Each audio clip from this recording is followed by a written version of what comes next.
And we should be live according to my YouTube, but waiting for confirmation.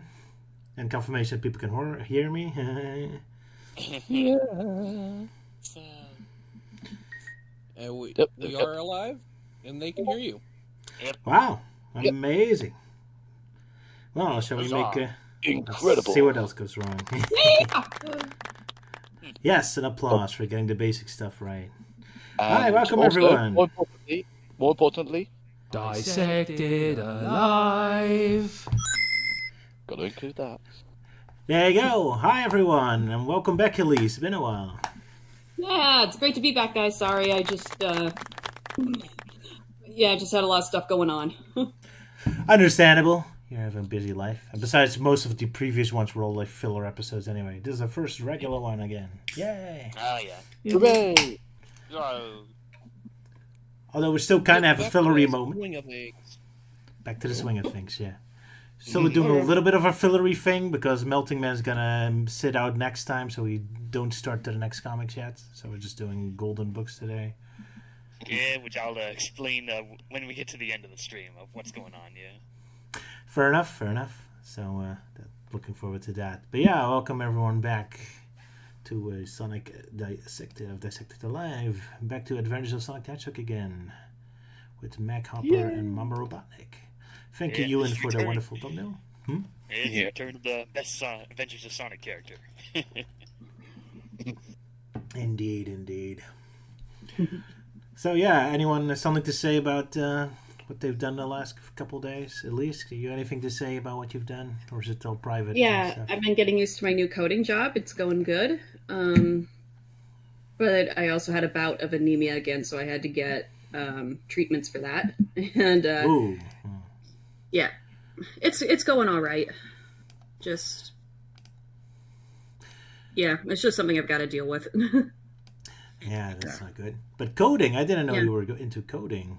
Like video medical games, coding. Oh, right. No, it's medical coding. Yeah. Yeah, I thought so. It's different. Medical. Yeah. I was confused about that because I knew it was medical, but not computers. But I guess medical also use computers. So. Yeah, we do work on computers, but it's different than computer coding. Very different. But, fair enough. So yeah, still writing and stuff. So it's just I'm just trying to get stories layouts done first. Good idea. Oh, yeah, last time you were joining a competition, right? Did we hear the outcome? Yeah, fortunately I didn't get placed. Ooh, so not even placed? I made it to the finalists, but I didn't make it to the long list or short list, and so I didn't place. Oh, that's a shame. Oh well, yeah. at least you still made it. You at least the finalist section of it. So at least that's something. Yeah, and also I submitted it to some literary agents to see if maybe that could work. All right. Okie dokie. Sounds exciting. Yep. Let's hope it goes somewhere. Yeah, I hope for you, indeed. Yeah. Well, yeah, thank you. What about you guys? Yeah, Sala, you up to something? Well, I have been playing a little new game called Sonic Rumble. Ooh, that's right. I guess we have to talk about Sonic Rumble a bit. Oh boy. I did. Is it finally launched? It finally launched worldwide. Yeah, anything interesting to say about it? Boy, them prices. It's a fun enough game. I'm surprised with how much fun I've been having with it. It's a Fall Guys style game with obstacle courses and stuff.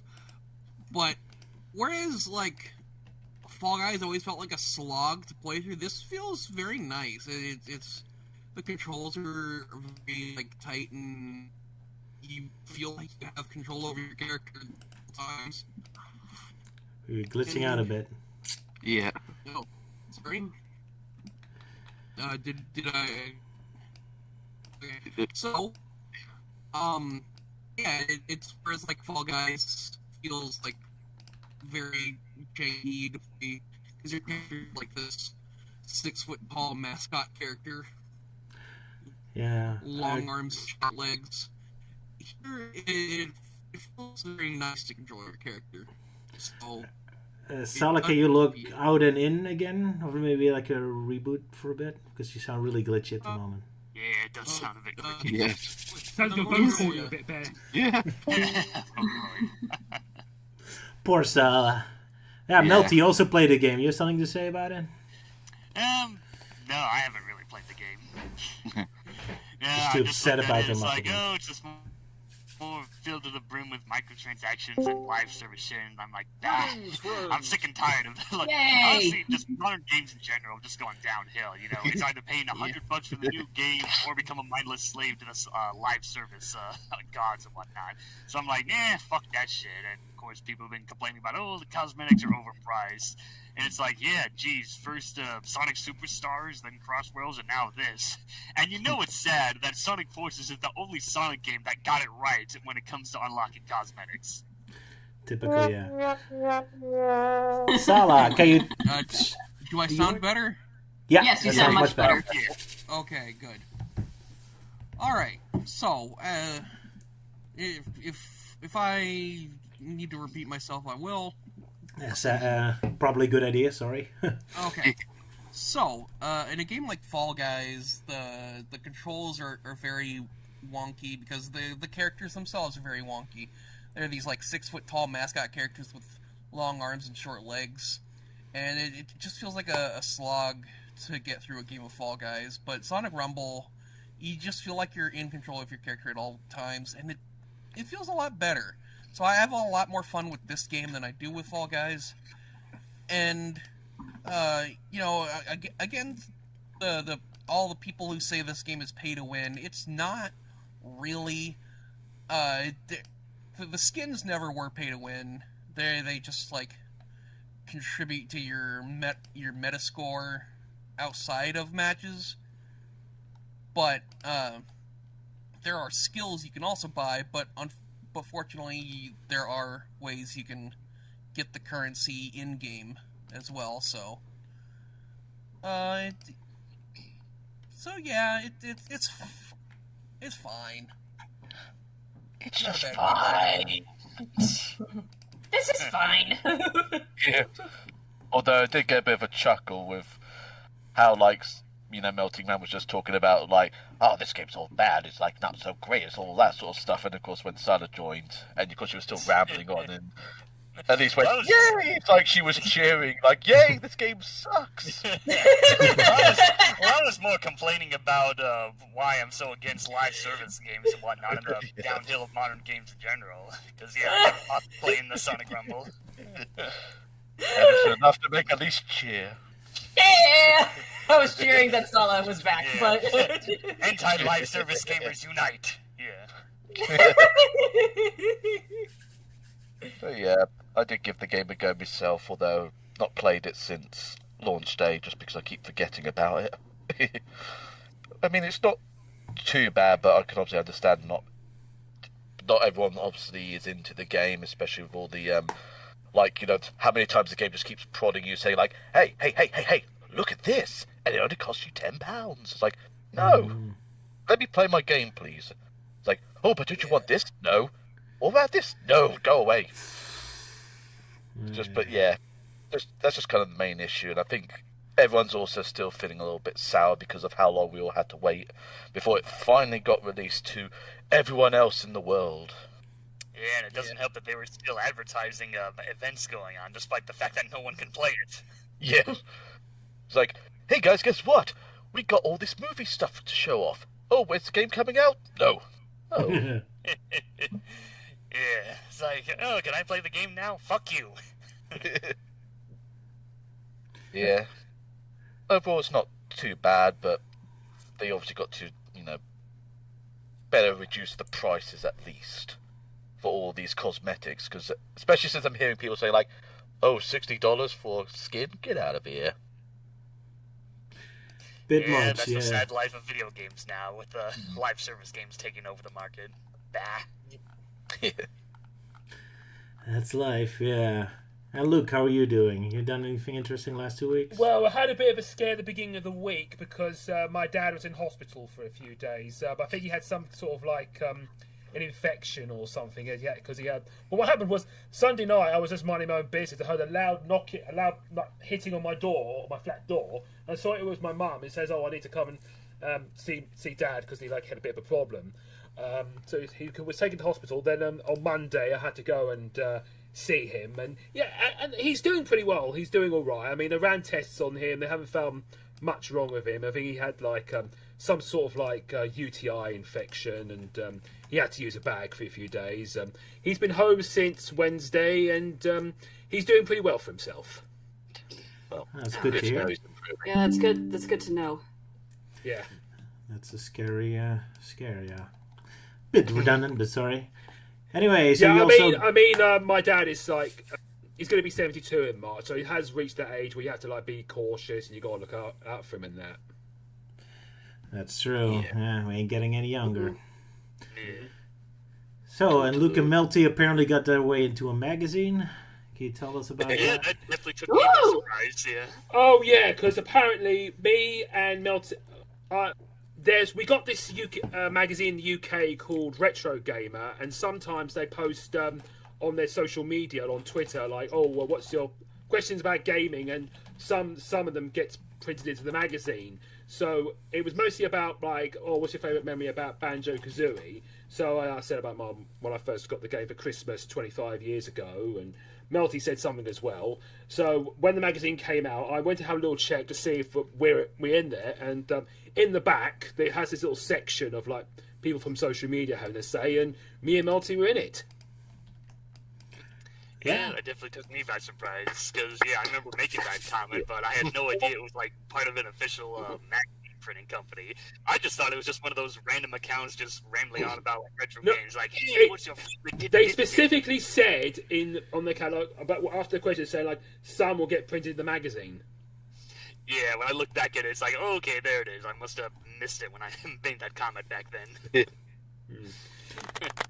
Yeah, this is my second time appearing in the magazine, because the last time it was about something Mario related. Of course. Oh yeah. You didn't say anything about Simon the Sorcerer? No, I haven't checked it out yet. Sorry, Melty, you were saying? Oh yeah, saying me showing up in a video game magazine. It's very fitting. It's Banjo-Kazooie related. It's Banjo, my boy, one of my holy trinities in one of my holy trinities with 3D platformers next to Crash and Spyro. Though I am surprised Steph didn't get featured. I know she's a big Banjo fan.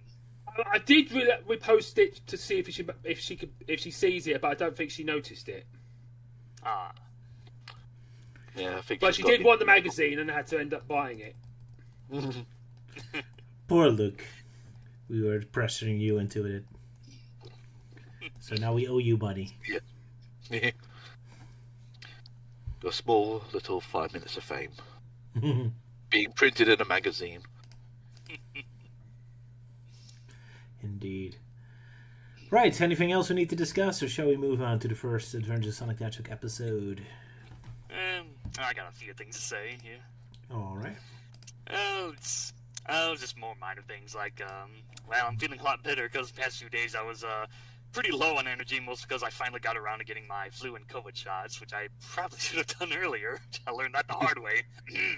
But yeah, anyway, I'm fine, and now this November I'm just trying to get to work on Archie Sonic character files covering Blaze the Cat, seeing as how it'll be Sonic Rush's 20th anniversary this year. And hopefully I won't come off as too ranty, because, I have a lot to say about how underutilized the character has been. Not just the comics, but in general. Alrighty, yeah. So he has been underutilized. Yeah, then maybe Euan and I can get around to doing the series robots. Well, I know, I mean, I could have done it, but it was just the fact that I was recovering from having a sore throat from... I don't know who I caught it from, whether it was from someone at work or some random person who just couldn't keep their sickness to themselves. Maybe but it was Luke. Fortunately, my throat's better, so I should hopefully try and get round to doing that. Euan, how was SonicCon, by the way? Ugh. Yeah. I think we found out you got him sick. Well, that's why I always wear masks at conventions. Yeah. Well, no, because I already had my sore throat when I actually went, so I suppose that probably also what helped contribute why I went there and just felt disappointed by it all. Because in the end, like, it just took a while just to get in, because there was like multiple queues, because I was like a queue just to get into the lift to get to the next floor, and even then, once I got up to that top floor, I had to get into another queue just to get into the convention itself, which kind of like started looping all over the place. Because when I went in, though, it was very cramped, I suppose the best way of describing it, because they did some last minute shuffling around with some of the areas, being the photo and the shadow stage, where those became enclosed, so it meant like some stalls had to be shoved to certain other places. So what was supposed to be like a more open area for like the photo ops with these like small Sonic statues for people to pose at, that was like there was barely any room for it. So as a result, there was like a bottleneck was starting to form of people having to politely wait until the person had their photo taken with them. So yeah, a bit of an issue there. But I suppose also the other issue, was the organisation of it all, because it did feel pretty unorganised. Like, not everyone knew what they was doing, and that also reflected on what happened with the meet and greet area, where I ended up queuing to try and get the voice actor of Knuckles' like autograph.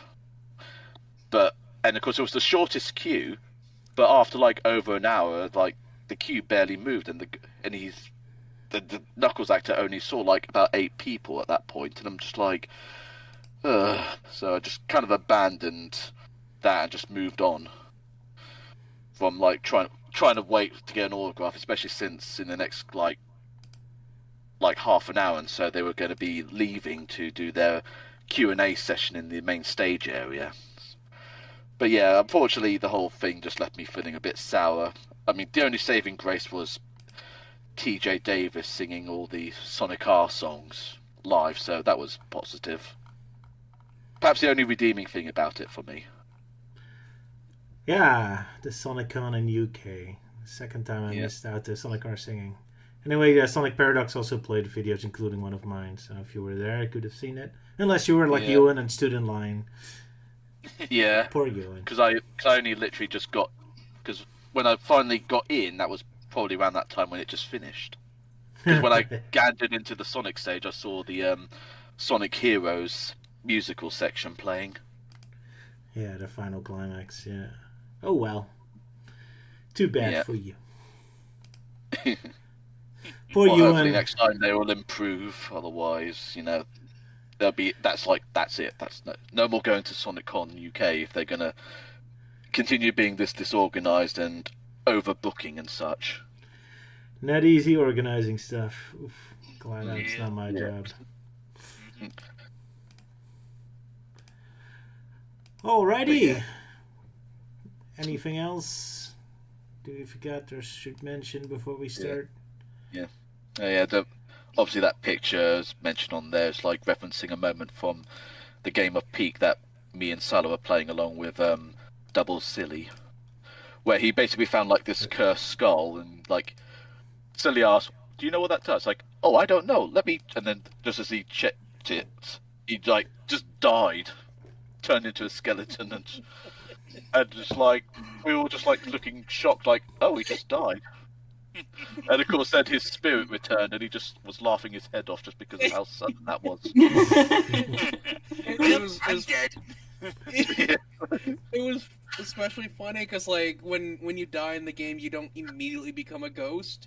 So there was just like this awkward silence for a while, and then out of nowhere, you just hear me laughing my ass off in the distance.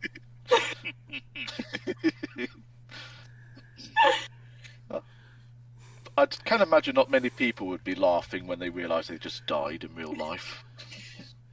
Usually not, but the way I died was just so freaking funny. It's just instantaneous.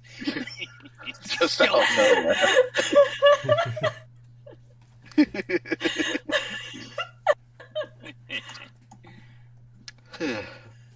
So yeah, if you're ever playing Peak and you see the cursed skull, try and avoid using it unless you really want to sacrifice yourself to help your fellow teammates. Yeah, because it cures them of all ailments and gives them a lot of bonus stamina. Apparently so. Yeah, Peak is like a video game where you climb a mountain or something, or what was it? Yeah. Yeah, it's basically just like a co-op sort of game where you have to climb up this very tall mountain which randomly just generates all these different biome areas. Okay. And in this case, we were in the Mesa area, which was like the desert, and of course then like there was that moment when Sala just tried the skull out, and then we were all just like, oh my. Oh no. He's dead. He's in desperate need of at least medical coding.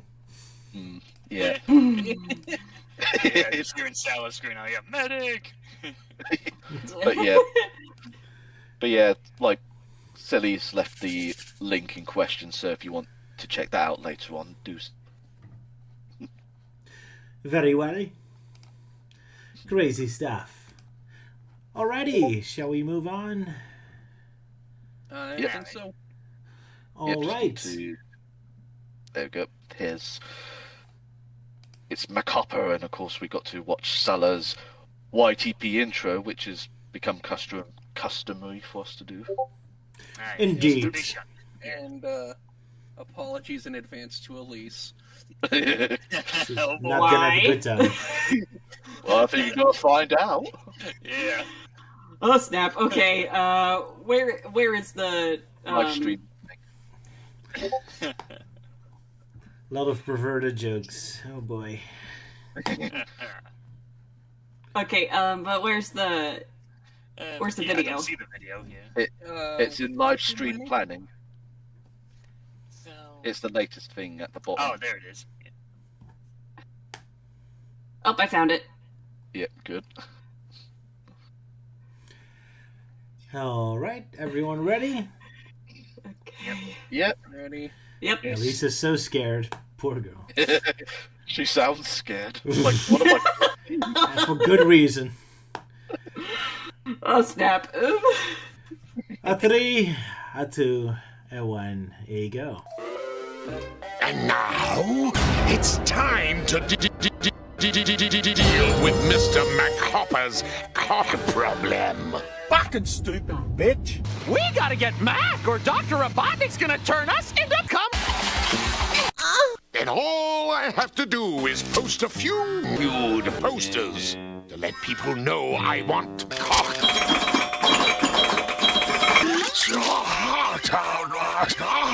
Hot-out hedgehog. Raw.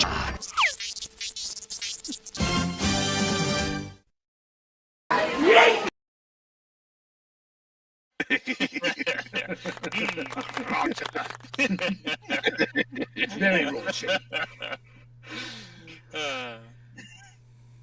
Naturally having to use that picture I did for his birthday. Of course. And yeah. by the way, that is after I cut out some dirty jokes. You were in a very perverted mindset when you watched this episode, apparently. It was just so easy. He must have had too many Big Macs that day. Indeed. This is not amused. Yeah, there it is. Well, I'm assuming that's the case because not really heard anything from her after the video played. She's eternally looking at... Seething. Seething. She's got that bow and arrow ready there.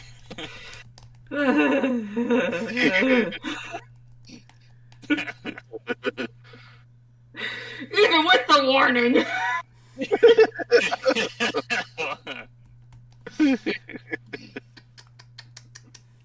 Poor Elise. Oh my gosh. I felt like Sala after he picked up that skull and just instantly went.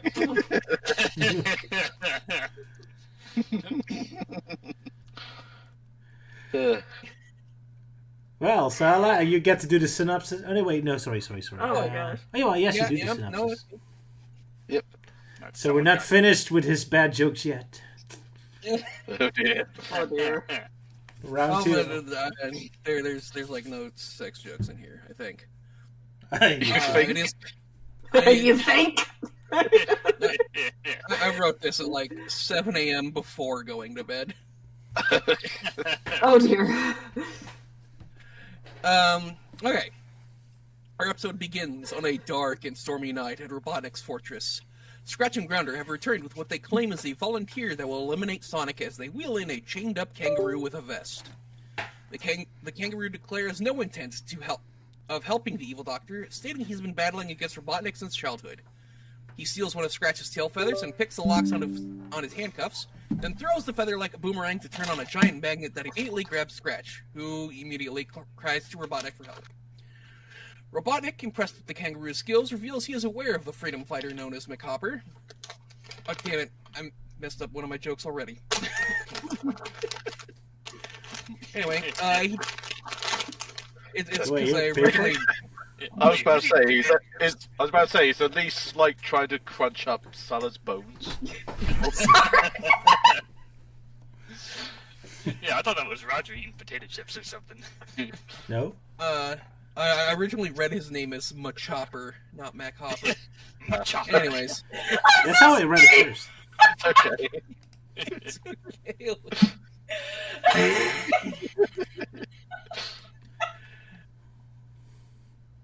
Anyway, Robotnik finds the kangaroo as he declares McHopper the only citizen of Mobius with the skills to capture Sonic. Meanwhile, Sonic and Tails are out in the storm. Sonic saves Tails from being struck by lightning, then reveals that he's already heard that McHopper has been taken prisoner. Back at the fortress, Robotnik has hooked McHopper up to a brainwashing machine, plugging it in through Grounder and using the bot as a conduit to send the signals into McHopper's brain, turning him into his sleeper agent before releasing him into the world. Outside, Sonic literally stops on a dime when he spots McHopper. Tails wants that dime, but the kangaroo snatches it and starts referring to Tails as a waiter. It becomes apparent quickly that McHopper has lost his memories, no longer recognizing Sonic, Tails, or even his own name. McHopper leads them to a tree snare catapult he just happened to have set up at some point, and declares that it will lead them to chili dogs. After Tails saves them by grabbing a cloth that Sonic turns into a makeshift parachute, the platform they were riding does indeed land in a chili dog restaurant, so I guess McHopper was telling the truth, and they just didn't have a plan to land safely. Up the road, Scratch and Grounder spot the so-called Dogateria, and reveals it was the location where McHopper was supposed to ambush Sonic, again indicating that the catapult was not part of the plan. Inside the seemingly abandoned but still operational restaurant, the delirious kangaroo hanging from the ceiling fan falls directly into a pot of chili. After bouncing around the cafeteria for a few seconds, he once again recognizes Sonic Tails right before passing out, leading Sonic to hypothesize that the taste of the chili restored McHopper's mind. Sonic decides it'd be a good idea to take a bunch of it with in case he relapses, so he and Tails fill up a giant syringe with the disturbingly gooey substance. But before he has the opportunity to administer more to the unconscious kangaroo, the wooden platform collapses under their weight. Sorry. Waking the again brainwashed McHopper, who does his best Steve Irwin as he explains the proper procedure of capturing a hedgehog, which involves filling a balloon with the fumes from a pot of hot chili and somehow using those to launch a chain of sausage links to find Sonic. I don't know why these specific steps are required. Maybe McHopper just has a taste for irony. Regardless, Scratch and Grounder arrive, amazed to see McHopper has already captured Sonic. Unfortunately for them, McHopper has also lost his memories of everything, including his vision, giving Tails the opportunity to spray the last of the chili in his face. And I guess some of it got in his mouth because it works, only for him to realize what he's done. Sonic, however, is already rolling with the punches and calls for a celebration in honor of Scratch and Grounder fulfilling their lifelong mission. Tails dresses up as a waiter, which I guess makes the mindless McHopper a prophet, and offers the bots chili dogs. Scratch isn't sold, since robots don't need to eat, but Grounder reveals that he loves spicy food as he cleans out his turbochargers. So Tails just walks up to Sonic and just unravels the chain of hot dogs, which Sonic spins at high speed to then wrap around the bots instead. They could have done this at any point, but they like to have their fun. Tails uses the last of the chili to refresh McHopper's memories once again on their way out, and our three heroes come across a random rowboat just laying around next to a watermill. With McHopper's instruction, Sonic disassembles a nearby bicycle and steals the water wheel from the mill and hooks them up to the rowboat, turning it into a miniature hedgehog-powered steamboat. The three of them materialize life jackets out of nowhere and speed off down the river. Meanwhile, the still bound bots are driving their, I guess, amphibious car as it drives into the river to follow them. Sonic kicks it up a notch, causing the water wheel to throw water onto the bots to sink their car. However, before they can celebrate their escape, McHopper notices the river leading into a massive waterfall, which Sonic continues to blindly pedal towards as we cut to commercial. When we return, Sonic is still pedaling into the jaws of the waterfall. Off the edge they go, and only now does Sonic decide to do something about it. Sonic asks McHopper what he has in his pouch, and it is at this point that I would like to congratulate McHopper for his successful transition. Sonic really does support trans rights. McHopper starts pulling random objects out of his pouch, up to and even including the kitchen sink. And this also includes a random chandelier hanging from a chain. Sonic takes it and throws it through the waterfall to catch onto a rock like a grappling hook, causing the falling boat to just gently land beneath it. Meanwhile, Scratch and Grounder also fall from the waterfall, and both land in a whirlpool. This is the perfect time for them to receive a phone call from Dr. Robotnik, asking if they'd lost McHopper. Scratch reassures them that they'll easily be able to get him back since he's lost his memories. We cut to Robotnik surrounded by robots that are just punching piles of scrap metal for some reason, before Grounder manages to get himself and Scratch out of the whirlpool. After telling Robotnik that Sonic hasn't saved McHopper, the Doctor goes about hanging up missing persons posters. He decides to hang up as many as he can in as short a time as possible for some reason, which comes out to 3 posters over 13 seconds. He seems proud of this feat of speed. He then has a heart attack and fucking dies. The end. Just kidding. Back with our heroes, Sonic takes inventory of their chili syringe. There's apparently just enough to get them back to Robotnik's lab so they can fix McHopper.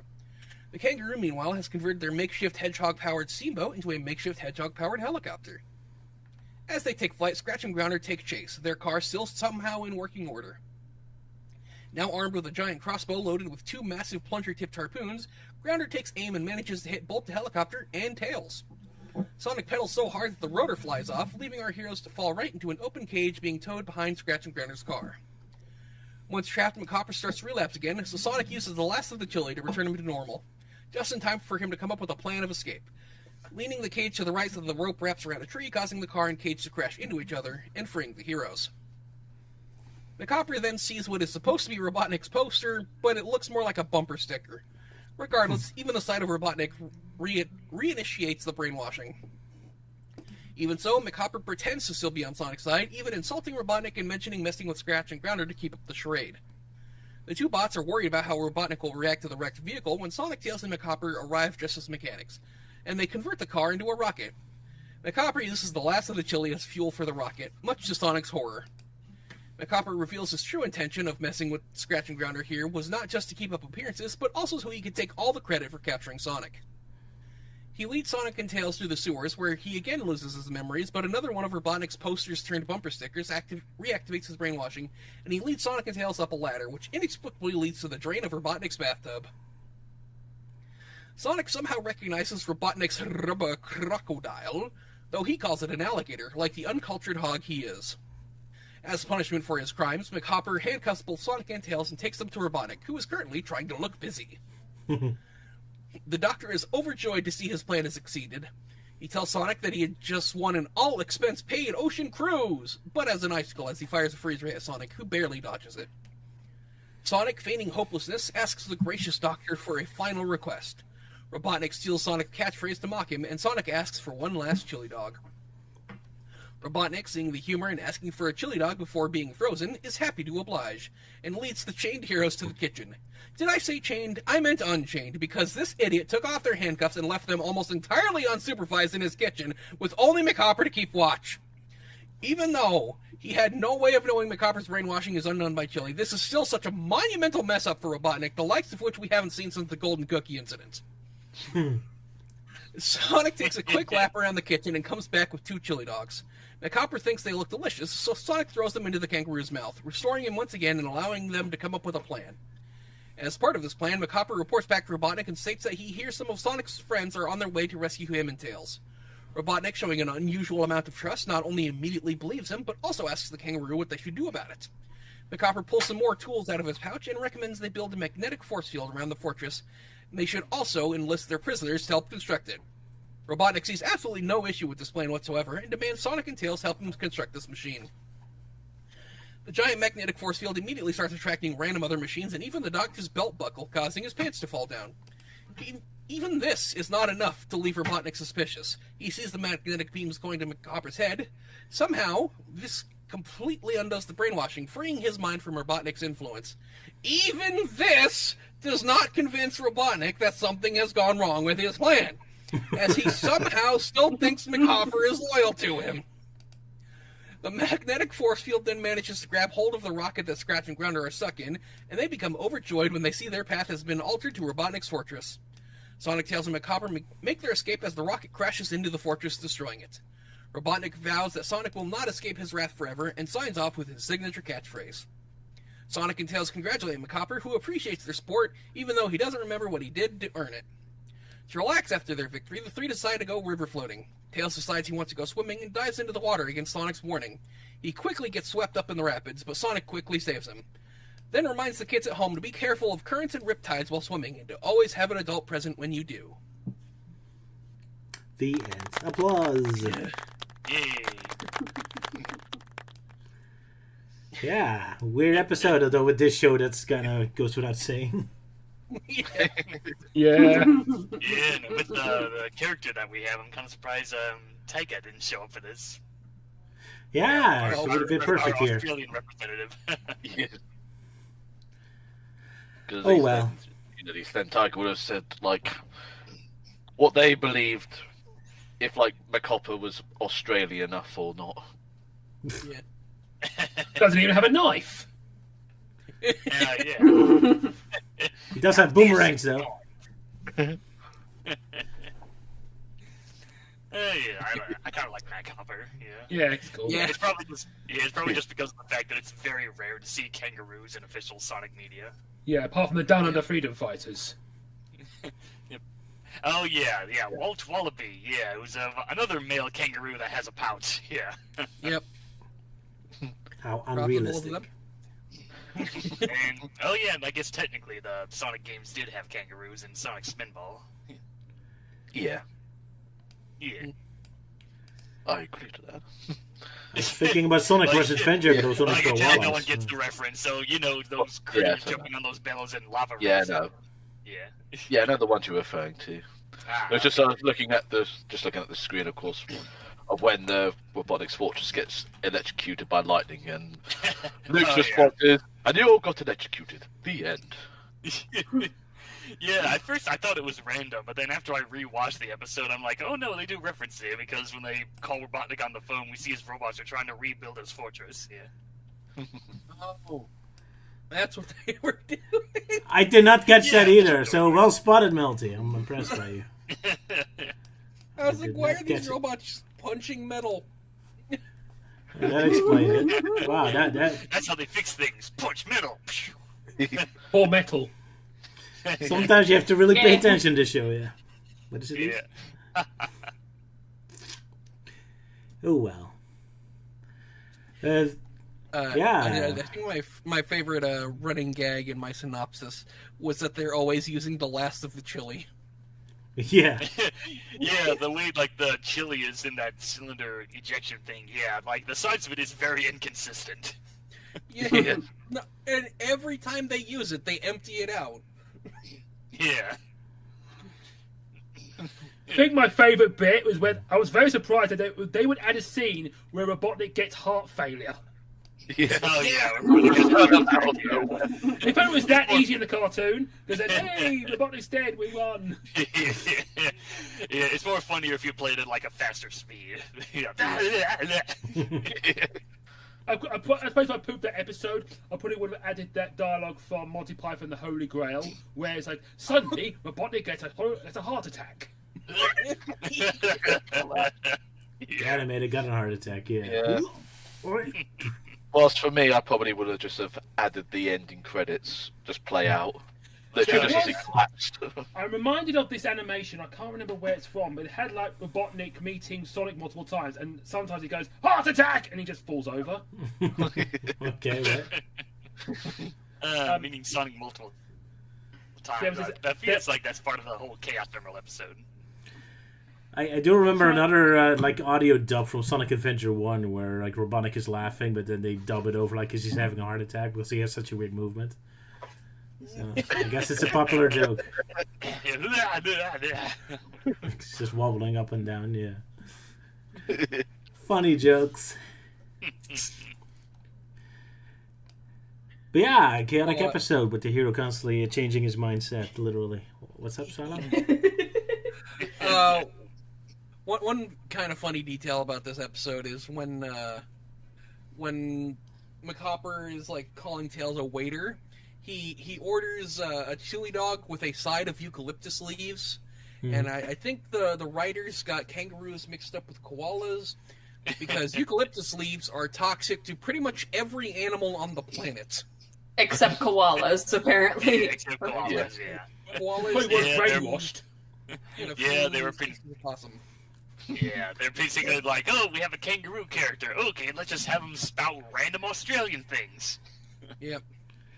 Maybe just likes living life on the edge. It's like his version of smoking. Yeah. Maybe Machead just has a strong stomach. Yeah. I guess so. But yeah, unlike Steve Irwin, it doesn't know what a crocodile looks like. Go ahead, Sala. He also says a couple of times, like, something along the lines of, who is this McHopper bloke people keep confusing me with? And it makes me wonder, because, like, the first time he says that is, like, almost immediately after Robotnik lets him out, and Sonic and Tails are the first people he comes across. So, like, who else has been calling him McHopper? Yeah. That's a good question, yeah. Plot hole. Whole episode is ruined. But yeah, I did notice that too. That was kind of confusing, yeah. Yeah, it was quite the oddity sort of episode. Yeah. Oh yeah, I find it funny with the screenshots that Luke showed with Tails with the plunger on his butt. And yet the one that he used with Sonic pulling it off, like, that's on his tails, but not his butt. Yeah. Somehow it... goodness. That looks very bad. Yeah. Sala mentioning that's the least appetizing chili I think I've ever seen. Yeah. Hell yeah. It's dark, weird, like, pink, and gooey. Yeah, this weird slime, yeah. But Tails looks like, content with it, so... Yeah. Oh boy, chili slime. Maybe that's it, it's expired chili, yeah. Well, it must be, I mean, considering the fact of how out of colour it looks. And the fact that, like, the stove was on, but there seemed to be no one in the restaurant. My assumption is there was someone, but they literally just got squashed by the raft.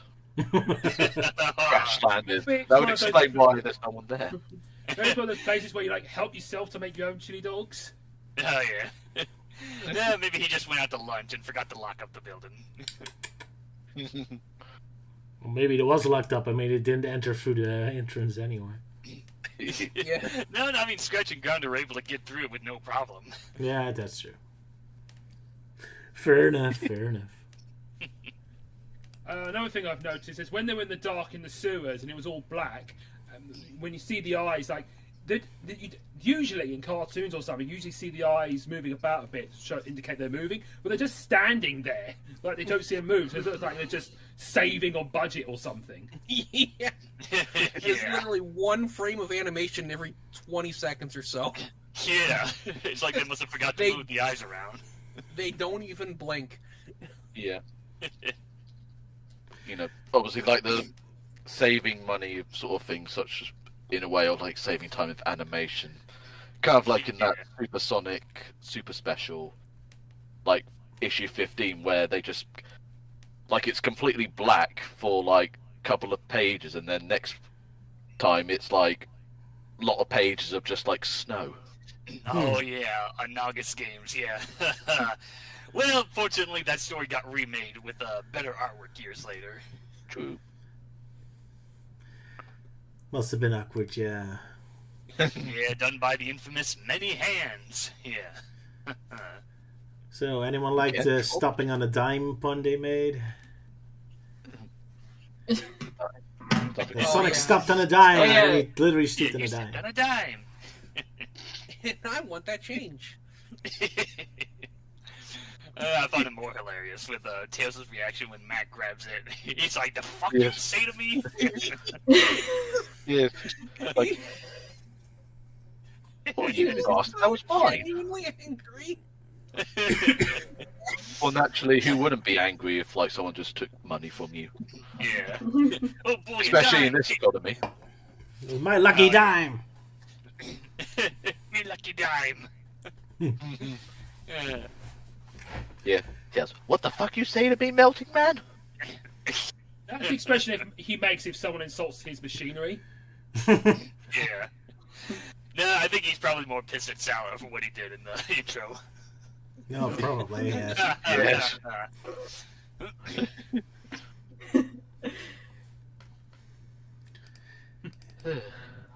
Indeed. He's going to be very upset. Yeah, though I'm quite surprised at how both, maybe not Sonic, because, it runs fast and builds fast. Because, they go from using the boat and then they do some modifications to make it into a whirly gig or something. Yeah. That was pretty interesting, yeah. Oh yeah, I also like the design of that brainwashing machine that Robotnik used on Mahope, because it looks like a dunce's cap. Yeah. Yeah, it does. Go ahead. Yeah.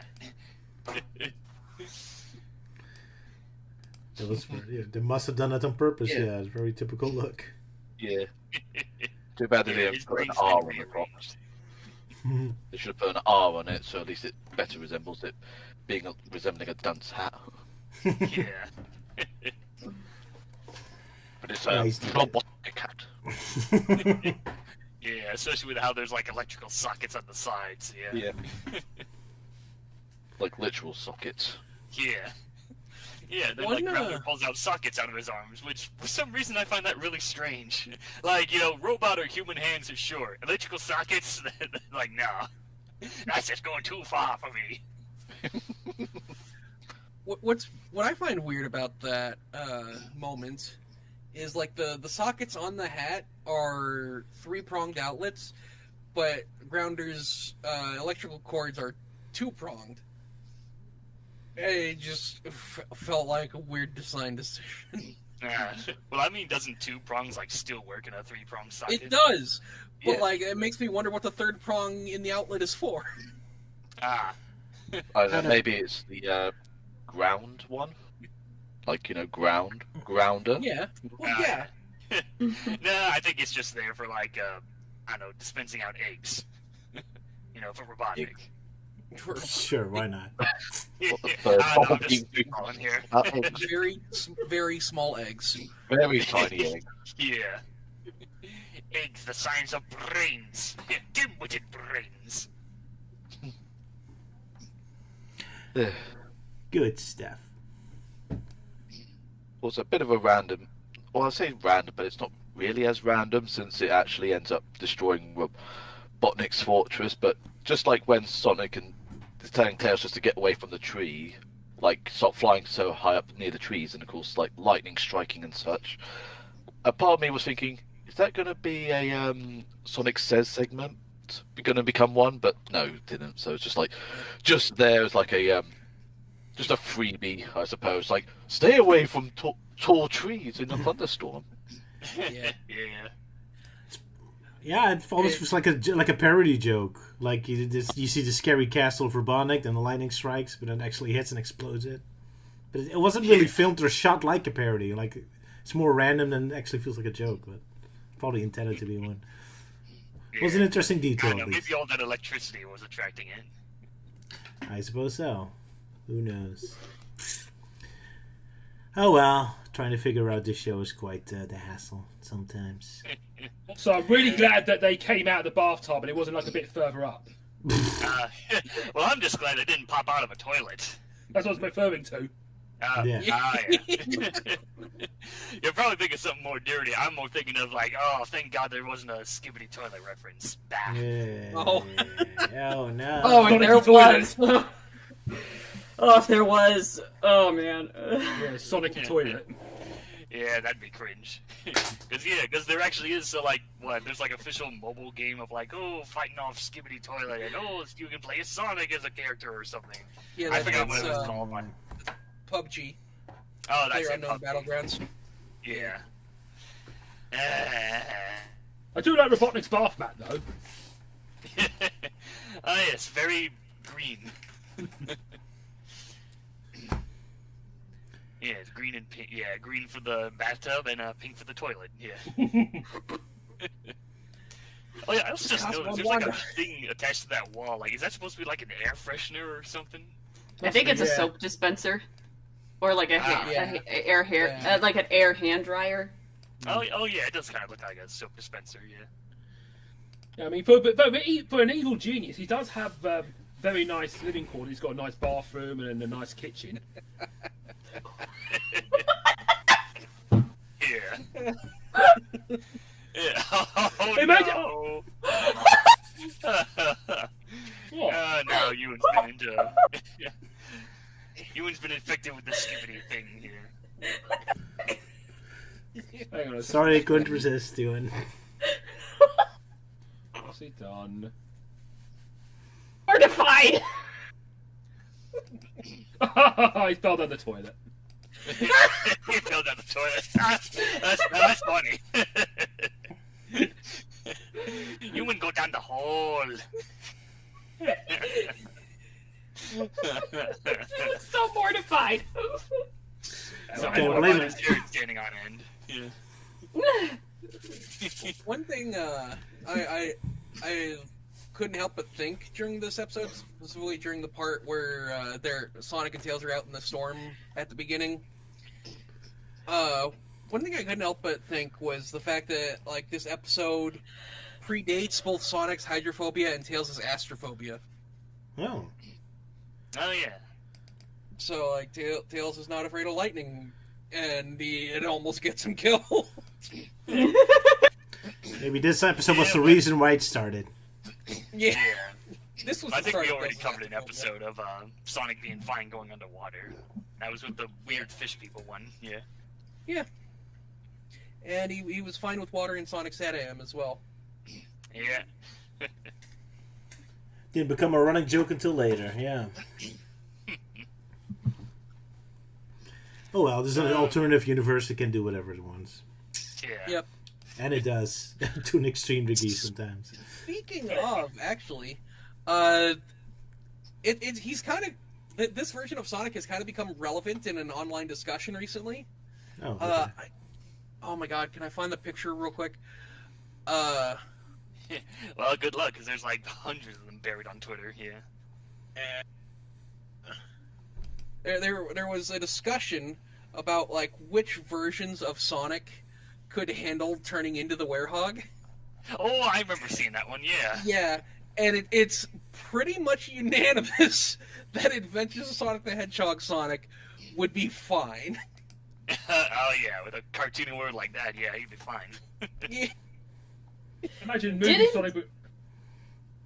Sorry, go ahead, Luke. I was going to say, like, if it was movie Sonic, he'll probably make jokes like, I'm going to have to go shave or something. Yeah. Yeah, I think the poll said that movie Sonic wouldn't handle it. Yeah. Yeah, when you guys did your first Dissected on Sonic Unleashed, didn't you come up with the episode idea for Adventures of Sonic the Hedgehog where he turns into a werehog? Oh yeah, that was Luke's idea, yeah. Yeah. Yeah, all those years ago. I've posted it in live chat. Alright, let me check. Boom Sonic can't handle it. Why not? He would just sleep through it, like he does all the time anyway. Yeah. I'm surprised Fleetway Sonic's in there. Like, I figured he would have handled the werehog fine. He can't even handle Supersonic. Oh yeah, that's true. Oh yeah, and Sonic Prime Sonic, yeah, the bastard couldn't handle anything. Yeah, I can't imagine movie Sonic acting like Lon Chaney, where he's like, I'm cursed, I need to sort this out, and he just like goes savage. Oh yeah. One person's response to this is that movie Sonic, contrary to this one's position, he would just die, is movie Sonic would just say something like, I didn't know I was starting the next Air Bud movie, and then like scratch his ear with his foot.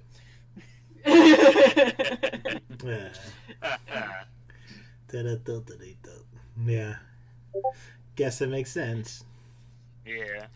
But Archie Sonic's take on the werehog is very interesting because, he's able to handle it, but at first he definitely struggles it, where he kind of becomes like a mindless, ravaging monster. Then Sally and the others have to calm him down, and then he leaves the group for a while to try and master the werehog skill. Yeah, I was hoping that was going to happen in the game, but when he transforms, like, oh, I'm a werehog now. Okay. Yeah, that's such a disappointment. At least just do nothing with that concept. Nothing. Well, a little bit with Amy, but barely. It's like if Bruce Banner turns to Hulk for the first time. It's like, oh, big and green now. Oh, I'm the Jolly Green Giant now. It's really random. It did become a plot point later on when like Sonic theorizes that Chip was protecting him from being evil. And yeah, because he was in close proximity to him. Oh, yeah, and then Chip reveals that he didn't do anything. Sonic was just like that. Sonic's just built different. Yeah. He's the main hero. He's got, plot armor. That's it. It barely works anyway because the effects of Dark Eye on Sonic is so completely different than from any other characters. I don't really consider it the same problem. But oh well, that's Sonic Unleashed. It doesn't really handle its themes well. Oh well, that's what I think. Notably, it's still the last best Sonic game. Yeah. True. Notably, Adventure Sonic is not even on this chart at all, and people have just said, "Oh, that's just because he'd handle it so well that he transcended the chart." Sure. Maybe they just mistook Sadie M Sonic for Adventures of Sonic, because they kind of have similar designs. Mm-hmm. Yeah. Yeah. Underground Sonic is also not included. Yeah. Oh yeah, that also leads to the question, Underground Sonic, how would he handle the werehog? Oh, yes, Sony on Manic to keep him in check, I guess. Oh yeah, that could be it, yeah. He'd probably hate it because he'd be so slow. And he wouldn't be able to use his imagine guitar Werehog Underground Sonic singing. Then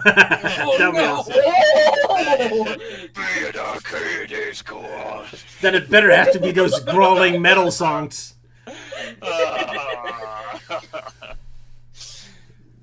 Has to be one of those growling metal songs in that case. Yeah. Like Slipknot. You know what? Actually, they did change genres with like almost every song. The truth. That could be a good excuse for them to get into like death metal. Yeah. Sonic turns into a werehog, just so I imagine he would have a hard time using that guitar. Like his hands are like bigger and has claws, and he would just like scratch up all the strings. Yeah. It's like he would absolutely shred it. Yeah. Applause for Elise. There you go. There's the pun. There we go. So anyway, how about that animation error in Mac Hopper, eh? I mean, a coloring error. Real quick. Jark in the comments said Manic could handle the werehog. Absolutely, we all know. Oh, absolutely, yeah. Well, of course, Manic could handle it. Yeah, he's the. Oh, he loved his stretchy arms. He could steal even better. Yeah. And then Sonic and Sonya are like, we gotta change it back ASAP. Yeah. Now, there's a character idea: a werewolf thief. Oh, there you go. Yeah. Yeah, I'm sure there exists fan art somewhere out there of Manic as the werehog. Because I know there's fan art of Amy as the werehog. Yeah. What about Silver as the werehog? That'd be overpowered. And all the powers of the werehog and a telekinesis on top of that. I've definitely seen fan art of that, yeah. Me too. Yep. He'd be more, he'd just be extra fluffy. Because, there's not only fan art of it, someone made it an actual Unleashed mod. Oh, wow, okay. Oh, really? Yeah. Well, that gives at least an excuse to play Sonic Unleashed.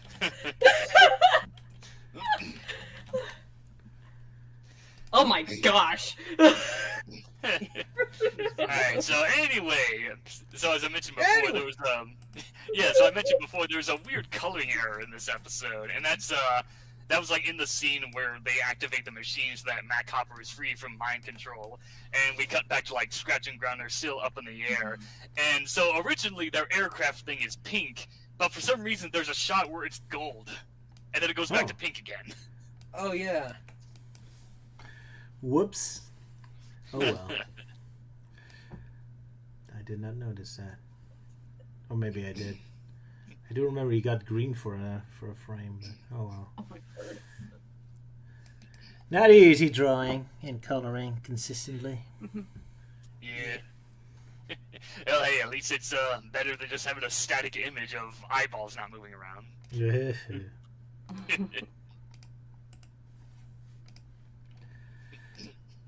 So that's how Silver the Werehog looks like. Alright. Very floofy, yeah. Oh my word. You can imagine Lisa just wants to, like, runs up to him. Oh my gosh! Hug attack. I won't have to do a double take, though, honestly. Kind of hard to recognize, yeah. There was one bit that I've noticed is when Sonic, Mahopper, and Tails were on the boat on that flying thingamajig and was flying away. I saw Mahopper like shaking his hand, but being Australian, I thought he was doing a rude gesture. It was like, you wankers! Yeah, up yours, mate. I thought that was like a visual indication that he was relapsing again, but no, it just nothing happened from it. Just a little animation problem. As if anyone's surprised with that. Yeah, fun episode. But does Max show up more often? Because he does come across as if he's like a recurring character. But well, I know there's one episode where he has a cameo, even though he's miscolored for some reason. But no, this Mac doesn't really become a recurring character. He's kind of another one of those one and dones. Oh, weird. Yeah, unfortunately. Alright. Yeah. Even though there's like an episode later that has like a whole bunch of returning characters. Yeah, that's the one I just mentioned. Yeah. Yeah. Unfortunately, McHopper does not make any other appearances in this show. It's a shame. He's great. Yeah. I think he's funny. Yeah, we definitely need more kangaroo representatives in official Sonic media, rather than just this show and Archie Sonic and Spinball. Oh yeah, and I guess Sonic Schoolhouse, yeah. Can't forget Sonic Schoolhouse. Well, that's a classic. I'm Sonic.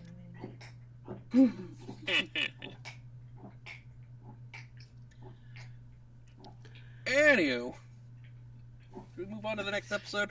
Yeah. Wait, I gotta point out that this episode is one of my favorite quotes.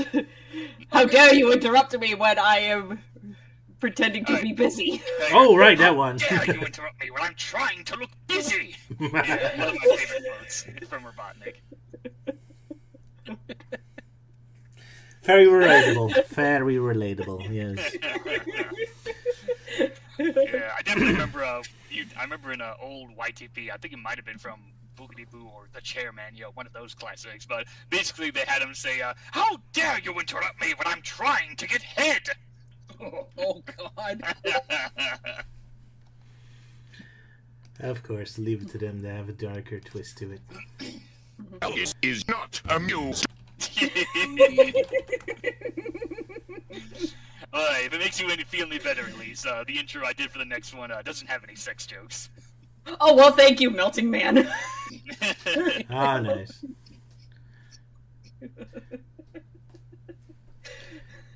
Anyway, yeah, just my cat just puked in my room in case you heard it.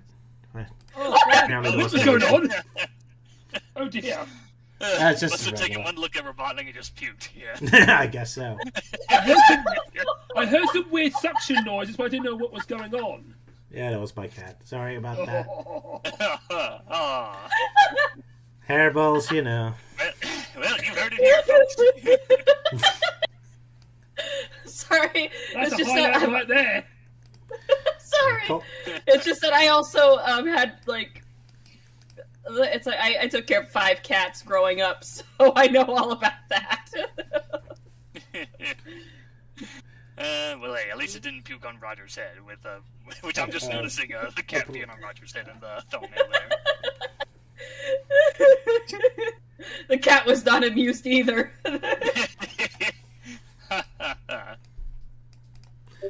Indeed. That was it. It was peeing. I was making that YGP reference here. Yeah, it's just putting barf here. That's the culprit. Fortunately, it was not on my head while it happened, so. Sorry.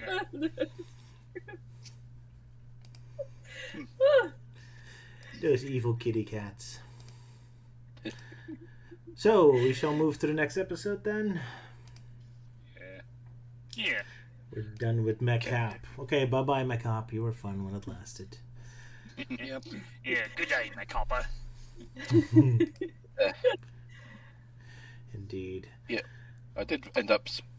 I was supposed to press enter about saying I'll be back in a bit as I've got dinner. Oh yeah, you want to take a break for a bit? No. Just saying, like, I typed out I'm going to have dinner, but I forgot to send it. Oh, alright. But then again, I suppose it doesn't really matter because I don't think even anyone noticed I was gone. Oh, you were gone? Not at all. We're all too loud. We're all too loud, yeah. Yeah, all the while Yeah, because from what I've read, like, Freddy vomited everywhere. And you missed your own head sticking out of a toilet. Oh yeah, you missed that one. Missed the best part. My character's very short, small. You just escaped the toilet, yeah. Yeah, it's shrunk in my toilet water. Yeah. Poor Euan. But yeah, Melting Man's. Like, why do I look like I'm high on drugs? Oh yeah, that looks like I'm Space Man.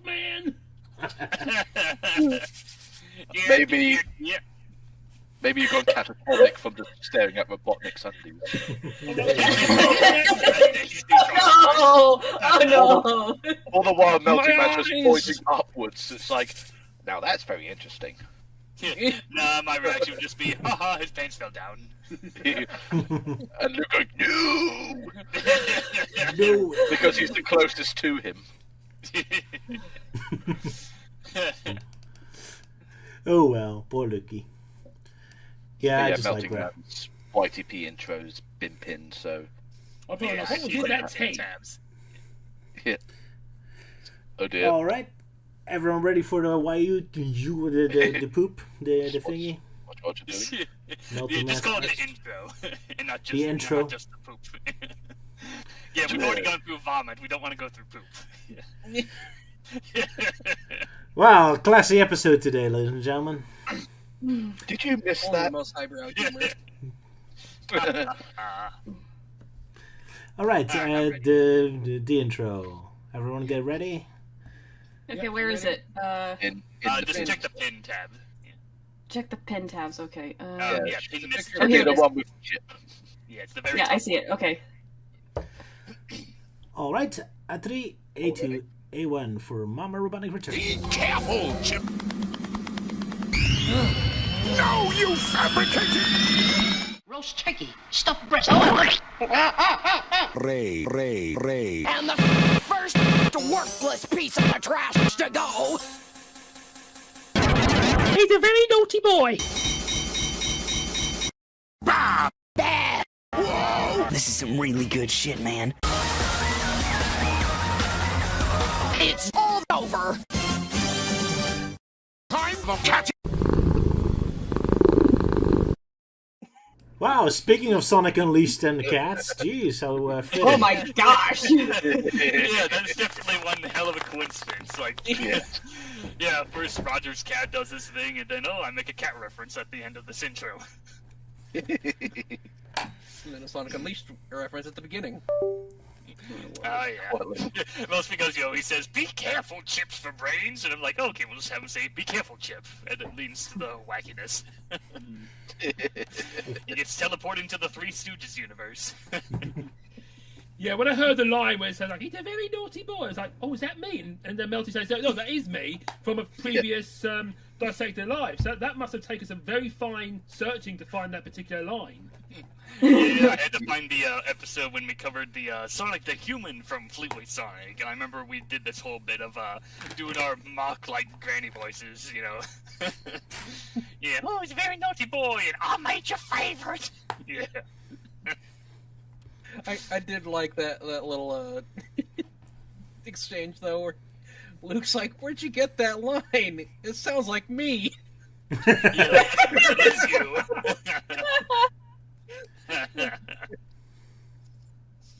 it is you! That's because it is you. Yeah, then of course I brought back the Robotnik sheep thing because now Momma Robotnik's turn. Yeah. I was gonna also bring back the Prince Kodok cow bit. Mobius him milk, but I did try it at first, but I wasn't quite vibing with it. And it's like, the sheep one's better. Very amusing, Melty Man. Well done again. Yeah, then of course the Queen Chrysalis joke, which that was pretty much the main reason I wanted to do this intro, because Kathleen Barr's voice actress that's done stuff over the years.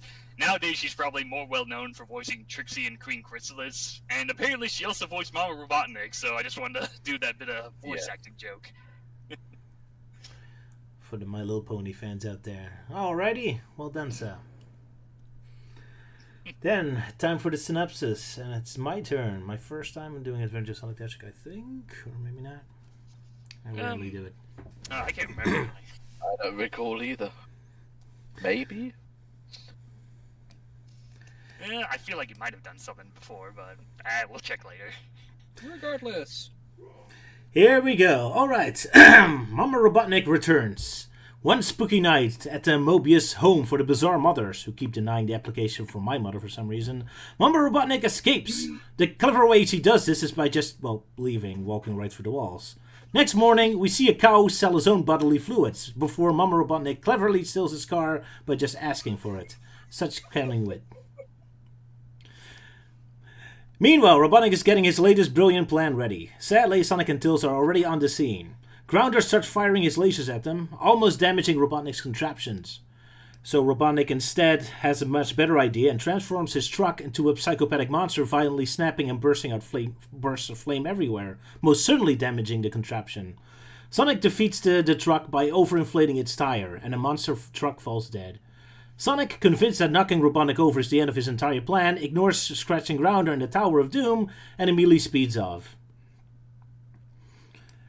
Satisfied there's no way that Robotnik will just get up and activate his evil plan immediately afterwards. Fortunately for Mobius, Momma Robotnik arrives just in time to drag Robotnik out with her, doing a much better job at saving the day than Sonic was. Momma Robotnik is tired of the other deranged mothers at the home mocking her son for failing to defeat Sonic, and in true motherly fashion goes over to her adult son's home and take over the entire household to fit her standards. Robotnik's kicked out of his own house. Outraged, Scratch and Grounder rush over to her and valiantly offer their services to her, immediately betraying Robotnik. Coconuts also wants in on it, and as a reward gets a promotion from doing sewer duty before to still doing sewer duty, but now for a better master. Just when things couldn't be more bleak and dangerous, Mobius society trembles in horrible fear as Tails does a horrific crime of flying around and high-fiving fish in a no-fly zone. Because apparently in this area there's too much problems with children flying off in the air in these parts somehow, I guess. Tails apologizes for breaking the laws as Sonic warns him of the importance of always blindly following the law, because that never backfires in any way possible. The God of Irony has heard Sonic's claims and immediately sends a postman over, summoning the law-breaking hedgehog to a court. What crime did Sonic commit? Well, he's a self-reliant minor without adult supervision. Took a while for the court to notice that, but they're finally forcing him to get some parents. Sonic objects, pointing out that he's not a minor, he's a hedgehog. Honestly, that's a very good argument. That is a very good argument, because that's prime dad humor, so Sonic must be an adult, or at least written by one.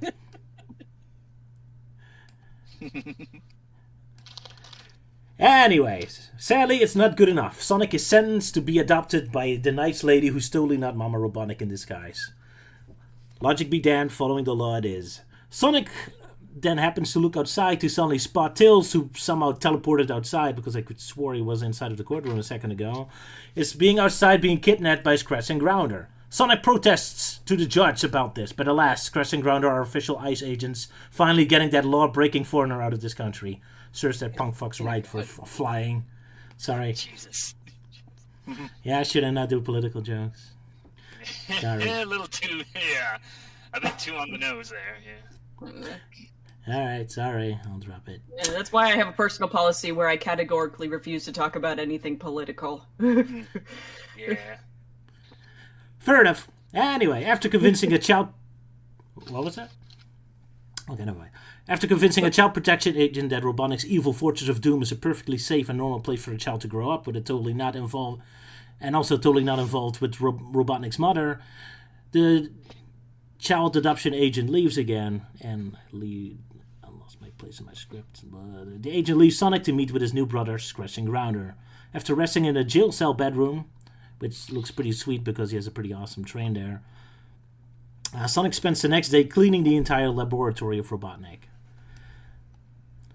Up until this point, this documentary of life on Mobius has been very close to reality and very believable, but I found the mother not pestering Sonic about his cleaning job and insisting it has to be redone in her style to be distractingly unrealistic. Oh well. Anyway, Grounder comes looking after Sonic to see how he's doing and helping out, and Sonic immediately returns the favor, making him fall to his doom. Ah, brotherly love.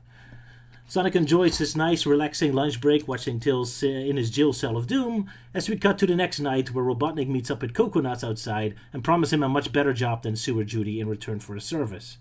With a little luck, Coconuts will be promoted to the awesome job of still sewer control, but now for his much better boss, the previous one. What a deal. Poor Coconut. Anyway, the next day, Sonic cleans more junk, Scratch tries to murder him, gets crushed himself, yada yada. Meanwhile, Momma Robotnik's plan of totally not stealing from regular Robotnik starts, as she's turning all the devices on Mobius into her tools of destruction, including golf carts going wild. As Sonic drags in Scratch and Grounder's broken bodies to Momma Robotnik, I'm not sure what his plan here is, because now she just immediately will start trying to kill Tails in return, I guess, or something, but oh well. But lucky for Sonic, the government agent suddenly barges in again to check on Sonic.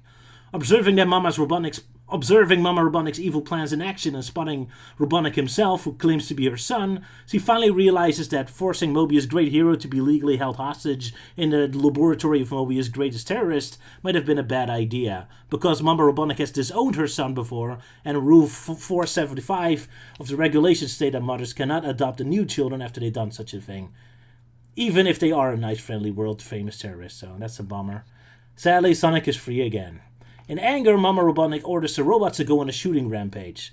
Sonic immediately tricks Grounder in shooting the control panel of the computer, and of course, as we all know, if you destroy a computer's keyboard, your entire city block will immediately explode. Sonic quickly rushes through the giant maze of prison cells to rescue Tails at the last moment, as everyone runs for their life out of the exploding laboratory, leading to a pretty awesome explosion. Right that moment, the orderlies from the home of deranged mothers finally catch up with what happened and rush in to capture Momma Robotnik again, who calmly walks off, knowing that she can escape with no effort anyway. Robotnik compliments his robots for their clever plan as Sonic walks away. And inspired by this exciting adventure, he plans on adopting a chili dog as his son. And considering we never see this adopted son of his, and we know what Sonic does with chili dogs, we can safely assume Sonic ate his first son. On that happy note, we finish by our Sonic Says segment. Tails has been summoned by the court for his violation of the no-fly zone. Sonic protests to the court that Tails' ability to fly is kind of relevant for all the missions Sonic and Tails have on a daily basis to fight the evil Dr. Robotnik, but I guess nobody cares. The end. And that concludes this exciting episode. Thank you. Yeah, I think it's the first time a Sonic Says segment actually continues on of a plot point that we just have. Yeah. Episode. Yeah, and Tails cannot fly for a month, so would be exciting if they happen to get into an adventure where his ability was kind of necessary. Oh well. Blindly follow the law. From park benches as well. That too, yeah. Yeah. Poor Tails looking so, like, saddened, but at the same time almost derpy-like. Like, oh. Great face expressions, yeah. All the while Sonic is just being cheerful. It's like, haha, you're getting in trouble. He's having a good time. So, yeah, what are your thoughts on this exciting episode? Really goofy. Yes. Because when I saw that array thing, I was like, what the hell is that supposed to be? It looks like a weird-ass arse installation. Yeah, I imagine that would be... I like how this episode basically begins at the end of an episode we never get to see. Because, like, within the first couple of minutes, we've already got Robotnik thwarted and saying, I hate that hedgehog. Like, oh, episode's over already. Yeah, like, oh, just a typical day. Yeah. Gotta love a cold open. But yes, it's definitely quite weird seeing Momma Robotnik without her, long nose hair.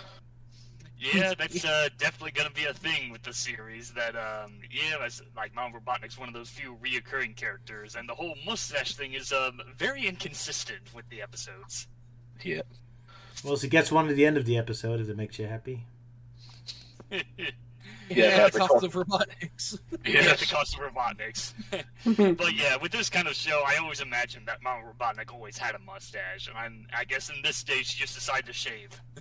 She just already knew she was going to dress up to adopt Sonic, I guess. Yeah. Also, Robotnik without his mustache, though, that image is cursed. In one shot, he looks like Jimmy Durante. Oh, yeah. Am I mortified? Ha cha cha cha! I hate that hedgehog. Ha cha cha cha! I hate that hedgehog. I've been mortified by him. Yeah, that's definitely a character that no one's gonna know these days. Nope. Oh my god, he has ears. Yeah. Yeah, hiding behind his mustache. Yeah. One thing I found weird is that Momma Robotnik refers to her son as Robotnik instead of Ivo. Yeah, only his last name. Oh well, must be a classy family, I guess. Was that always the case in previous episodes as well? I think it is. But... Yeah, he's always referred to him as Robotnik. Yeah. So, Or it's like, oh, she's disowning him, so he doesn't deserve to call him by his first name. Keeps it distant and detached. Yeah. She probably thinks he's not worthy enough to be referred to by his first name. Yeah. But that makes less sense, because if you're disowning him, that means you're cutting him out from the family. So why would you call him by the family name? That's a good question. Yeah, let's call him Bob. Yeah. Is he all... Is he ever referred to as Ivo in this show? Yes. Yeah, a few times. Yeah. Oh, it is. Okay, all right. Then it's just a mistake from the writer. Yeah, I remember one specific episode that we'll get to eventually, where Robotnik refers to himself as Dr. Ivo Robotnik. Yeah. Okay. In fact, it's because of this show that Robotnik's name in the movies is pronounced Ivo, because his name was supposed to be Evo. Oh. and that's like apparently canon, according to the Sonic Twitter takeovers as well. So they have gotten Mike Pollock to say Evo in Eggman's voice. They chose that name because it sounds vaguely like evil, and because it is OV spelled backwards, which is OV means egg. Oh. But I had no idea. This show decided to call him Ivo instead, and it sounded better, honestly. Yeah. So it's like an actual name, yeah. So I'm glad that Jim Carrey Robotnik opted for Ivo over Evo. Yeah. I thought it was just a Polish name, like his last name. But, oh well. Also means like Russian. Robotnik means is like Russian for worker or something. Yeah, Polish. Oh yeah, I think someone pointed that out. Yeah. Yes. But yeah, I always prefer the Ivo thing. Yeah. In essence, while you may think that Robotnik was named after the word robot, it is actually the other way around. Gasp. One sec. Dun dun dun. Yeah, so here we're learning stuff. How nice. Always fun to see where language comes from. Yeah. Yeah, I'm not quite sure with the whole Evo pronunciation. I mean, like, sure, the evil thing and whatnot, and I guess it's somewhat better than that whole stupid thing about, oh, Sonic's wearing boots, not sneakers. Yeah, I refuse to accept that bit. But now, Robotnik's like, no, Ivo just sounds better. It is at this moment I would like to point out that even though Doug Bowser is no longer the president of Nintendo of America, we can rest easy knowing that the head of Sega Brands is also named Evo. And yeah, and coming soon, the new head of marketing at Konami is named Mr. Dracula. Oh no! No, it's Mr. Wiley. Yeah. Yeah, he works at Capcom then. Yeah, Mega Man's also Capcom. He was talking about Konami. Oh, okay. I thought I heard someone say Capcom. Nope, but now we do. So, all right, jokes made. Your joke failed. All right. So anyway, how about that one scene with Momma Robotnik and Mrs. I've heard it says Mrs. Sniffed or something, but yeah, for some reason I always kind of found those scenes amusing, just because of the fact that it's Kathleen Barr talking to herself. Yeah. Perturbed by her hairdo, which is a literal beehive. Yeah, literal beehive. Not exactly the best. Yeah, all while sounding like Trixie if she sounded more snooty. Yeah. Although I might as well say not exactly the best sort of colour to use, especially with you got the bees hanging around. That makes it look like flies. That's what I thought. It looks like something else there. I was so concerned for a second until I got the joke. I'm like, oh, it's a beehive. But yeah. Well, I mean, yeah, if it was the other way around, I guess that would explain why her name is Mrs. Sniffed or something. Well, that as well as being presumably a skunk. Yeah. I mean, the tail looks like a skunk. Yeah. His sniffed. Okay. I heard snit, and I thought it was like she would snitch on people. Yeah, that's what I heard too. It sounds like snits, but then when I tried looking it up on like the Sonic wikis, they always call her Sniffed. When I hear snit, I just think of Wolverine with his weird sound effects when he gets his claws out. Snicked. Yeah, snicked. Snicked and thwip, the classic sound effects. I do like how the episode sort of goes into like a Cinderella parody with Sonic being adopted by a wicked stepmother and two robotic stepmothers. Yeah. I did not make that connection, but that's a good one, yeah. Well, hey, for those who wanted a Sonic and Cinderella storybook adventure, well, Adventures of Sonic did it years ago. Yeah. And now we missed out on Sonic wearing a beautiful dress. We missed out on go to the ball, Sonic. In your dream. We got it eventually. Alright. Yeah. But yeah, I did not catch that. Yeah, okay, good one. I think the part of this episode that made me laugh the most was when, like, towards the end, Scratch and Grenner are trying to blast Sonic, or rather Grounder is, because he's got the lasers. And he ends up hitting the supercomputer. And Sonic says, like, hope you have stupidity insurance. And Grounder just looks at Scratch, is like, do we? And Scratch is, we're covered. And Grounder just goes back to shooting the supercomputer. I need that insurance. I need it. It doesn't even stop to question crushing it. He's like, "Oh, we're covered. Cool. I'll blow this up." You got stupid insurance. Yeah. Oh, boys. Stupidity insurance. Thank you. Don't you want to be? Don't you love having that as a job where you have to look at all the damages? Like, yeah, that was stupid. Okay, you got your money back. Put that under my stupidity insurance.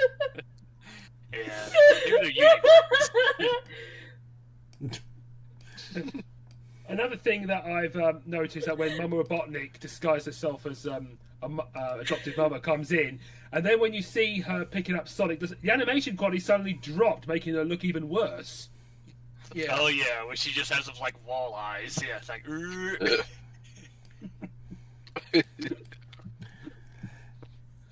That would be under Luke's screenshots towards the end there. Yeah, I got it. How she looks in her profile pic versus the first date. Yeah, catfish. How lovely. Although granted, even a profile pic wasn't that flattering to begin with, but. Yeah. Oh yeah, we the also camera got tracks 50 pounds. I don't think that's the saying.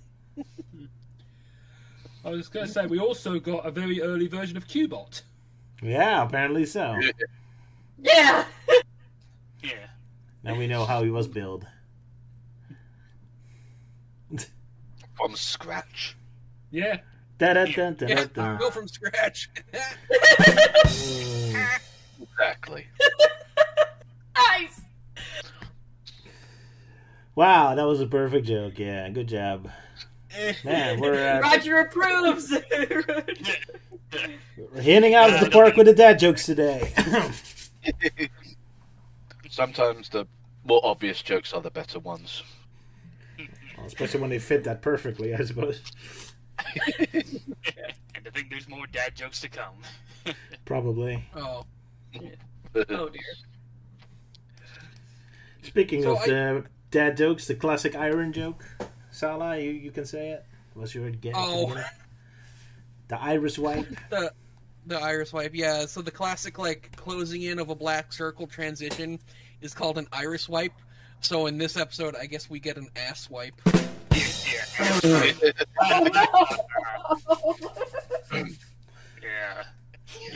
Well, because it starts on Momma Robotnik's caboose. Yeah. And heading towards Elise. Oh no! Oh no! Keep away from me! No, keep that away from me! Well, I was literally about to get whacked away from it. Good, she's got that bow and arrow ready, so I think she's good. Although I think, Yeah, I'll just Yeah, shove it right up her bum. Yeah. It's going to put me in front of Right it. in So the like, oh, no. Get away from me! Actually, I'm kind of like, because of how the whole picture's been shown, it's as though Scratch and Grounder are rating Momma Robotnik's bottom. Because literally, Scratch is just looking at her. What? Yeah. Boy, that's one thick ass!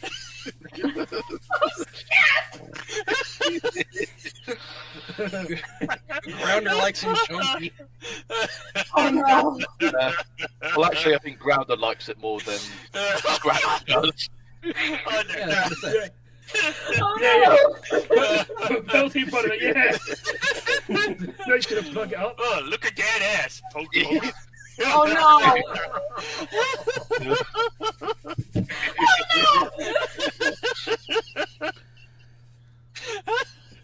Yeah, the moment he touches it, it explodes. Not like that. Not like that. Explodes like this. Exactly.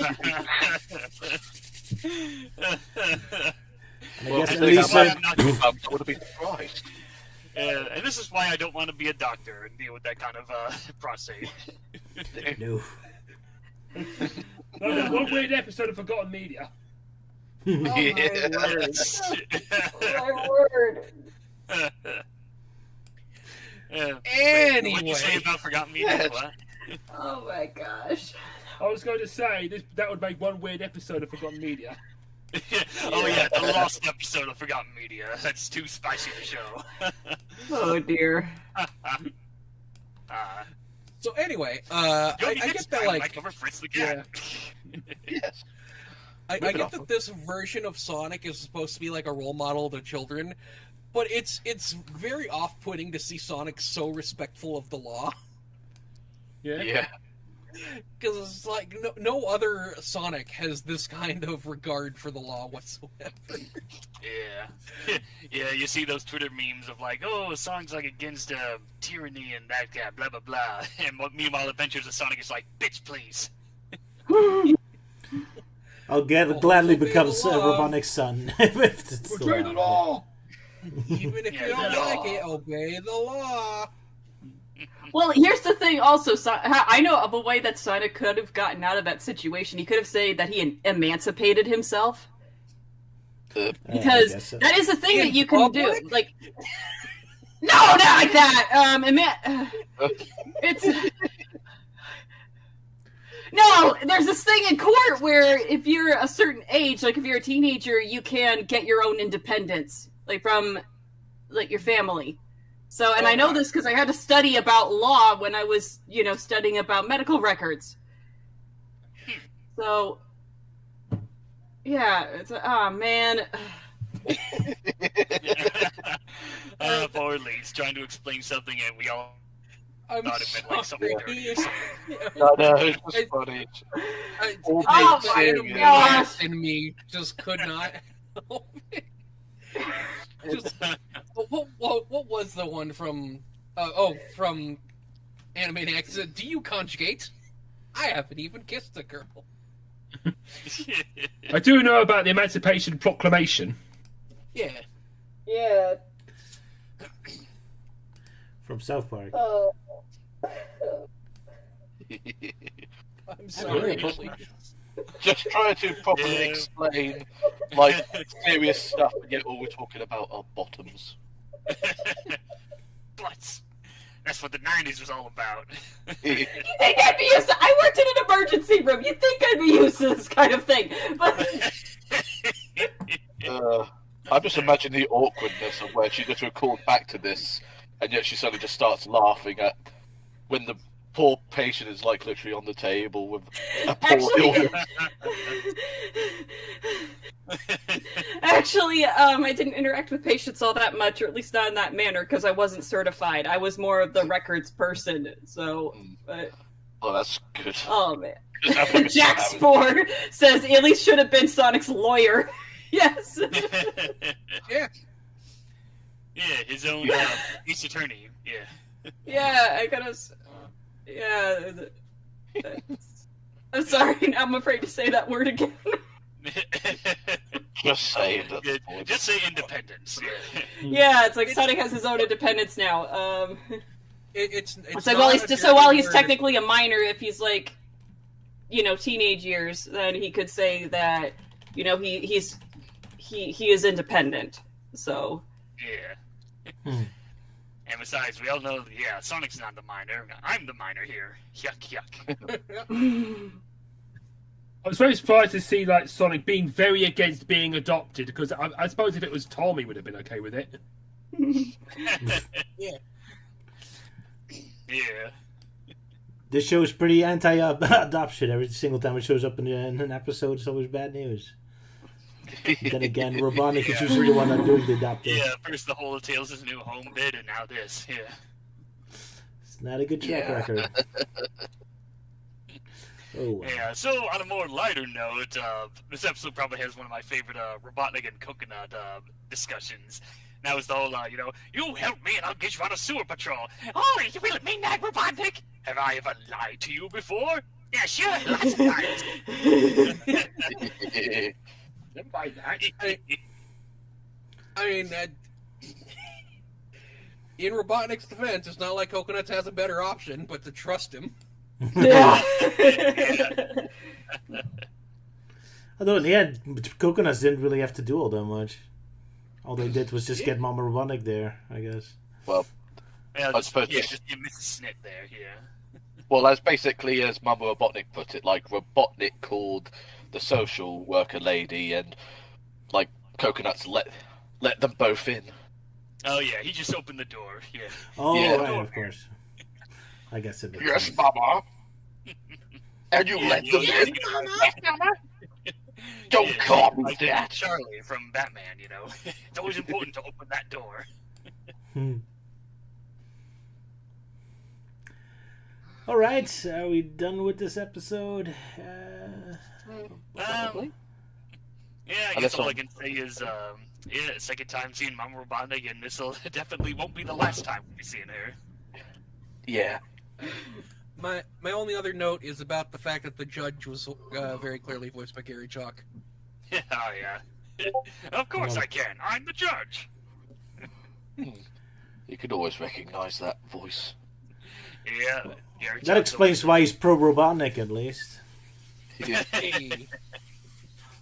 Because I'm the damn judge. Yeah, so far it seems like Gary Chalk and Kathleen Barr are like some of the most reoccurring voice actors that you'll hear for like voicing other characters.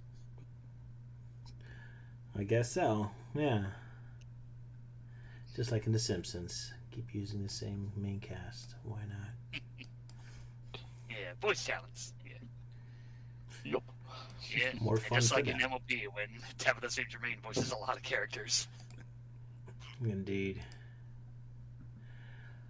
All right. So we move on to the comics, the books, the golden books. Yeah. Yeah. The book. Yeah, we're not quite getting to the comics just yet. Yeah. And Whatever whatever one we Elise do. sighing. Because If you want to sit it out, just say so. You don't have to be here. All right. I wasn't sure if you enjoyed doing it. The little kids' books. So we're those gonna discuss it in depth.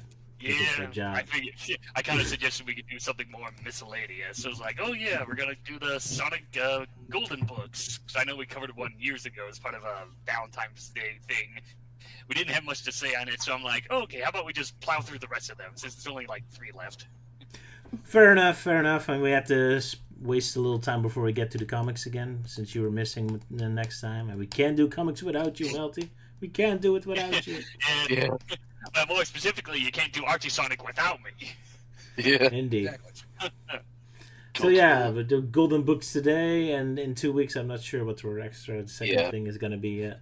Yeah. Maybe fan projects or something. Yeah. But Project that's Round 2. that's to be discussed later, I guess. For now, golden books, Double Trouble, Sonic Shoes Blues, and Up to the Wall. Yeah, in I imagine in no particular order. I don't know. Double Trouble first, I guess. That was the first one? Because they were 1, 2, and 3, right? I labeled Shoes Blues as number 1. Yeah. Oh, then I missed that. Okay, Shoes Blues first. So, real quick, the one we'd covered before was number 2. Double Trouble is not part of this trilogy. Yeah, it's a Double thing. Trouble is just kind of its own separate thing for some reason. Oh, it's Yeah. a big golden book. That's what it's labeled as. Yeah. I mean, you could tell by the art style compared to the other ones. Oh yes.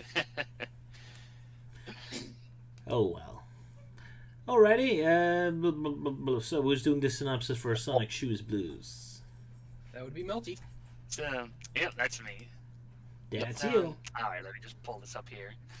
So, right, Sonic Shoes Blues. So, right, we pretty much start off with a quick recap of the basic general Sonic premise of, like, the 90s. Like, oh, it's a peaceful time in Mobius, blah, blah, blah, everything's all fine and dandy. And then Robotnik came and started polluting the world with his evil robots and blah, blah, blah. Oh, that's that famous meme picture, yeah. Yeah, that's the famous No meme fun. picture, which everyone always mistakes it for Archie Sonic, and I'm like, no, that's from a random Sonic Golden book. But yeah, so that's the origin of that. So, right, so, and then of course, yeah, but there we have Sonic and his gang that are ready to fight for freedom and blah, blah, blah. So, hold on, skip the page here. Okay, here we go. So, right, it starts off with Sonic getting ready for the day to, you know, give Robotnik more trouble, where he's getting all brushed up and everything. And then after Sonic makes a sexist remark, Sally points out that he doesn't have his shoes on. He's still in his stocking feet. And then Sonic's like, oh shit, I gotta find my shoes. So he rummages through his very dirty room full of a bunch of junk, including its own Sega Genesis console with classic titles like Video Mania and Hockey. And, oh yeah, and Sonic 2. So, yeah, so he's rummaging, he's trying to find stuff. Then Tails comes in. He's like, "Oh, hey, Sonic." He's like, "Oh, Tails, I can't find my shoes." So he's rummaging. Then Tails thinks like, "Oh, even an elephant could get lost in there somehow." Because he's a big mess. But right, so he's Sonic's still searching, and Tails is just sitting there. Where he finds 3 half-eaten cookies, which Tails gladly disposes of while Sonic was looking. And I'm like, yeah, do you have any idea where them cookies have been, boy? So anyway, searching, still can't find anything. Then Antoine gives him a lecture. It's like, oh, how many times do I tell you to clean your room, boy? So Sonic's still pissed off. Like, okay, I got a feeling, one of you mooks stole my shoes. So after a bit of banter, he decides to turn off the lights. Like, okay, whoever took those shoes, put them there now. And now I'll turn on the lights. And then after he turns it back on, everyone suddenly leaves because they're like, screw you, Sonic. Well, we can handle Robotnik without you. And Sonic's like, oh, fine. Like, even with a blindfold, I'm better than all of them put together. And he does this by apparently using one of his socks as a blindfold. Yeah, that's a thing. So back to the Freedom Fighters. They got a giant cork because they're gonna plug up one of the big factory fumes. But then Tails trips on it says wire, but it's clearly a rope. But yeah, anyway, so they trips on it and they all get captured in Robotnik's booby traps. But fortunately, Sonic returns, who apparently puts I guess he must realize that using a used sock as a blindfold was a terrible idea because now he's back to wearing both socks. So he gives his old friends for gifts, for being an ass, sorry for doing it, and then Robotnik shows up. It's like, Sonic, how do you feel the taste of defeat? Haha. So, yeah, and then it was revealed that the gifts that Sonic had given to his friends were actually ways to stop Robotnik, where he uses Antoine's hair trimmers. Mustache trimmers, even though he doesn't have a mustache. But yeah, he cuts the net there, and which lets the Freedom Fighters escape, and then it launches the cork into the fume and makes the factory blow up. And Robotnik's real pissed off about that. So the day is saved, and then apparently Sonic decides to clean his room, and oh, hey, there's my shoes. Yeah, I found them. And instead of putting them back on, he decides to give them as a gift to Tails, because, apparently he didn't have a gift to Tails earlier. So, here's your shoes. Now, anyone know where I can find some new shoes? My socks are pretty worn out here. Hoo-hoo. And, yeah, that's it. Yeah. And then everyone fucks it up at the end. Let's laugh at Sonic's crusty feet. Yeah. Very crusty feet at this point. Probably bird of the bone at this point, yeah. I had to do a double take when I was reading this comic, because I was like, it's meant to be clearly set in Sonic Sat AM and Archie Sonic, but I saw Robotnik, who's apparently from Adventures. And I was like, what are you doing there? Yeah, that's a weird common thing with these these old Sonic children's books, where it's Sonic and the Freedom Fighters, but for some reason they have Robotnik's Adventures of design and not the Sat AM one, because, I don't know, I guess that was the most marketable version of the character at the time. Probably. I guess it was just kind of merged for a while before they split up. But wasn't that with Archie as well, or was that only with the writing quality? Because remember, old Archie also... No, that was only the writing quality. In Archie Sonic, it was always the Sat AM design of Robotnik. All right, okay. Well, up until Sonic Avenger forced their hand, but that's another story. All right, but yeah. How lame to have Sonic say TM and then have such a kiddie moral, you have to clean your room, kids. It's even lamer than an Adventure Sonic the Hedgehog episode moral. And by clean his room, Sonic just sweeps everything under the rug. Antoine takes a peek and is horrified. Yeah, it's that typical, stuff you could imagine seeing in the 90s. Oh, hey, I clean my room, and they're shoved in a closet or somewhere. Yeah. It's kind of fun to have some ironic twist to the moral, I guess. I kind of like that. Yeah. It's we're doing a nice goody moral, and then we still have an ironic twist on it. Nope, you're still jerked. 90s edge. It took me until Melty was going through this story that I realized that all of the gifts Sonic gives to his friends are part of the plan, and not just the scissors. So he gives Sally a 3-pound box of chocolates and Rotor a bowling ball, and those are to weigh the snare down, so that when he cuts the net, it launches the cork even further. Yeah. I think that's actually kind of brilliant in hindsight. Yeah. Cute, yeah. Also, the art style of the cork is kind of weird. Like, it looks so realistic, as if they put a photo it looks very inside of the realistic compared to the rest of the art style. Yeah. I kind of wonder how they did that. It almost looks like a Photoshop effect, but it's way too early for that, since it's still 1993. way too early, yeah. So just a very good painter, I guess. Or a sponge. Nice effect, anyway, even though it really doesn't fit with the rest of the art style. Yeah, of course, for the actual art style, that was done by Art Mawini, who also worked on some issues on Archie Sonic. So I guess I can kind of understand the confusion where people will, like, mistake certain scenes, like, the SWAT bot being like, oh, that's Archie Sonic. No, that's a different thing. And Rotor being called Boomer. Oh, yeah, that was, like, back in the day when the character was originally supposed to be called Boomer, but that was changed to Rotor. Yeah, and it's now slang for really old people. Really old people. I mean, I didn't know that.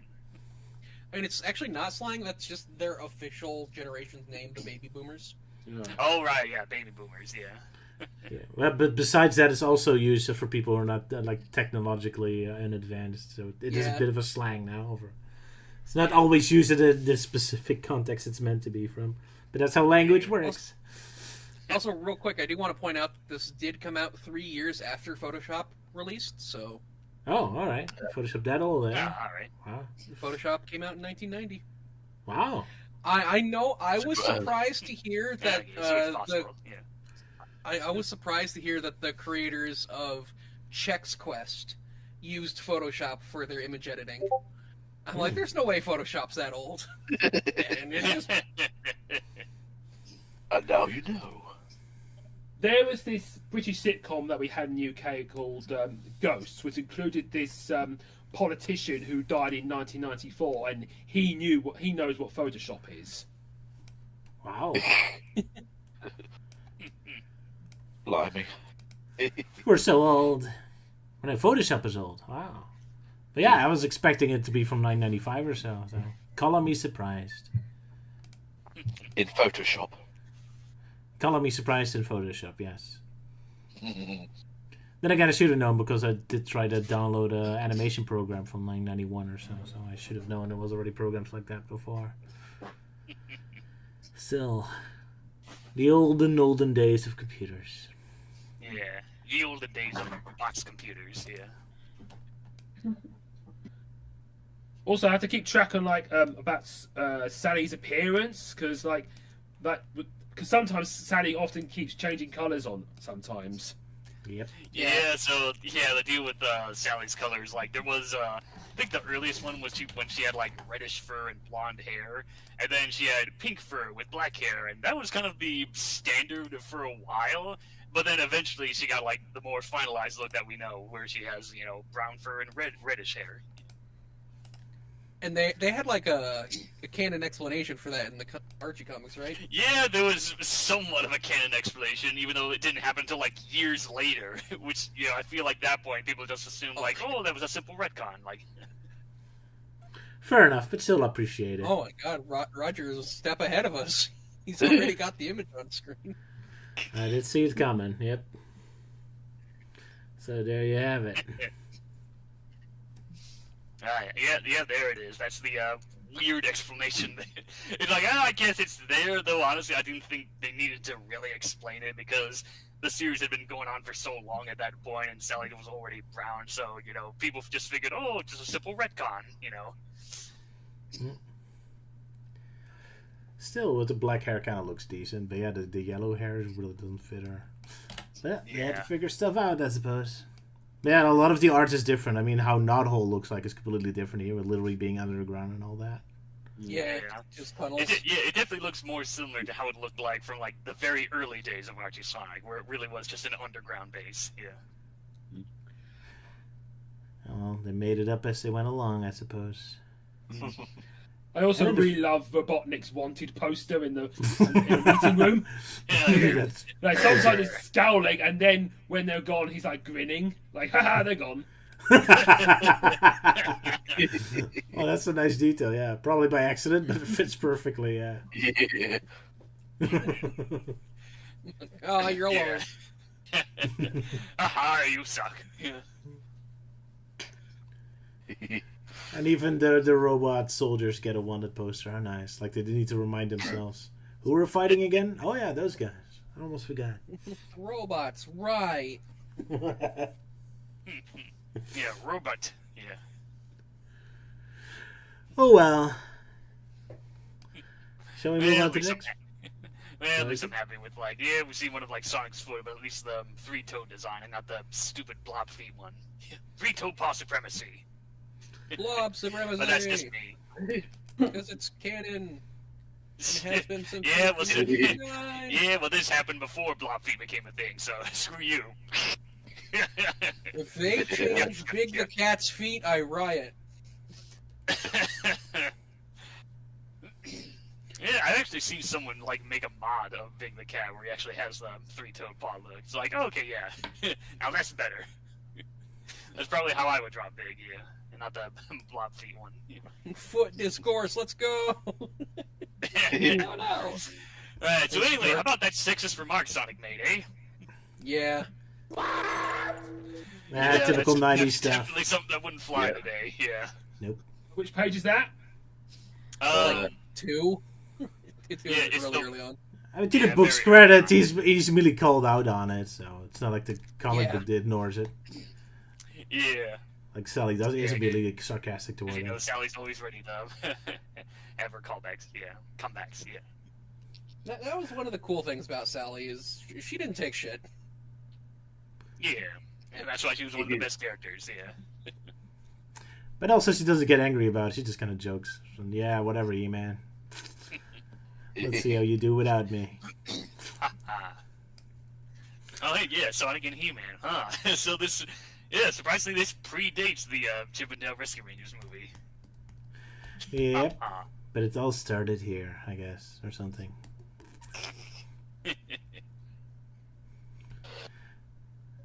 Hey, speaking of predating stuff, Sonic's room almost looks like in the movie. He even has the comic books and all that of the Y-Man instead of the X-Man. The Y-Man. But not Flash, sadly.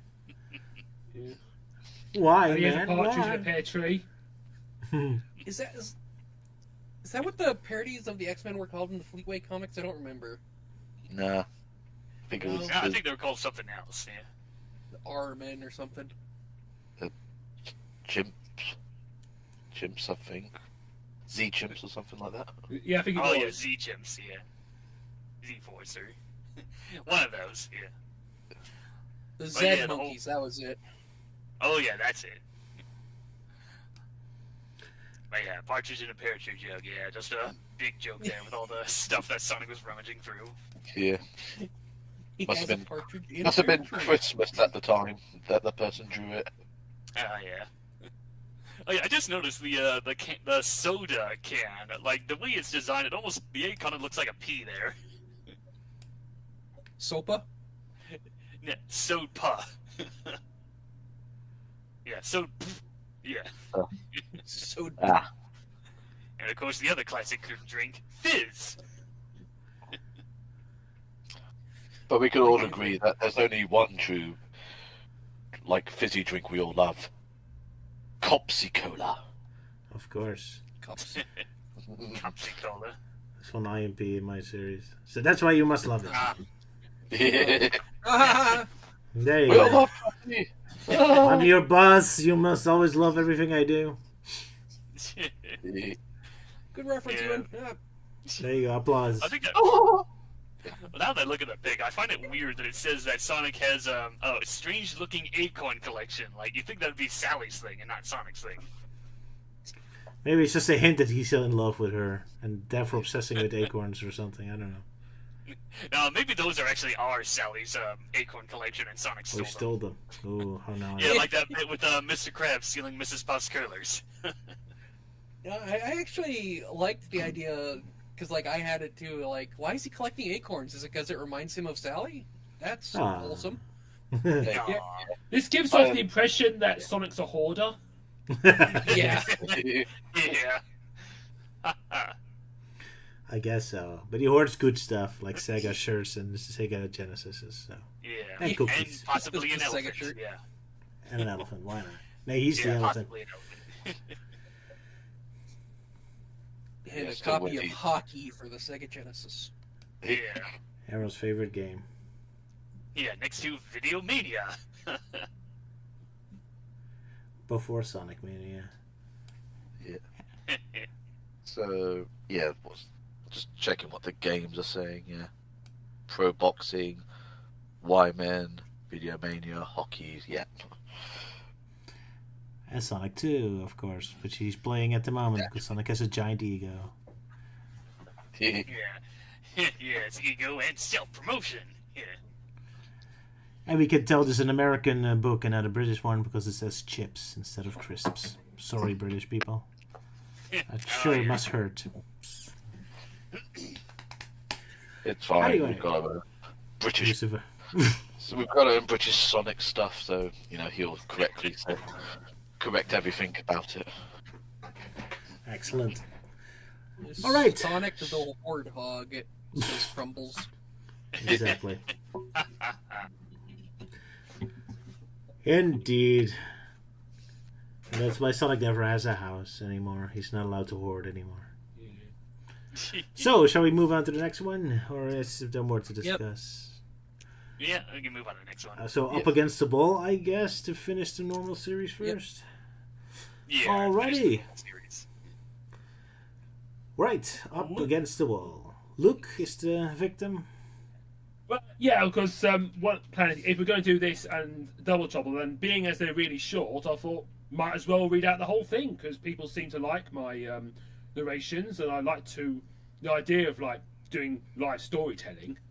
Oh, we're gonna actually do the story itself. All right, cool. Let's do it. Yeah. I mean, they're short enough, so I might as well do them. Fair enough. Okay. Yeah, story time with Luke. Yeah. Yeah, Luke. Everyone, get warm and fuzzy. Get yourself a nice tea with honey.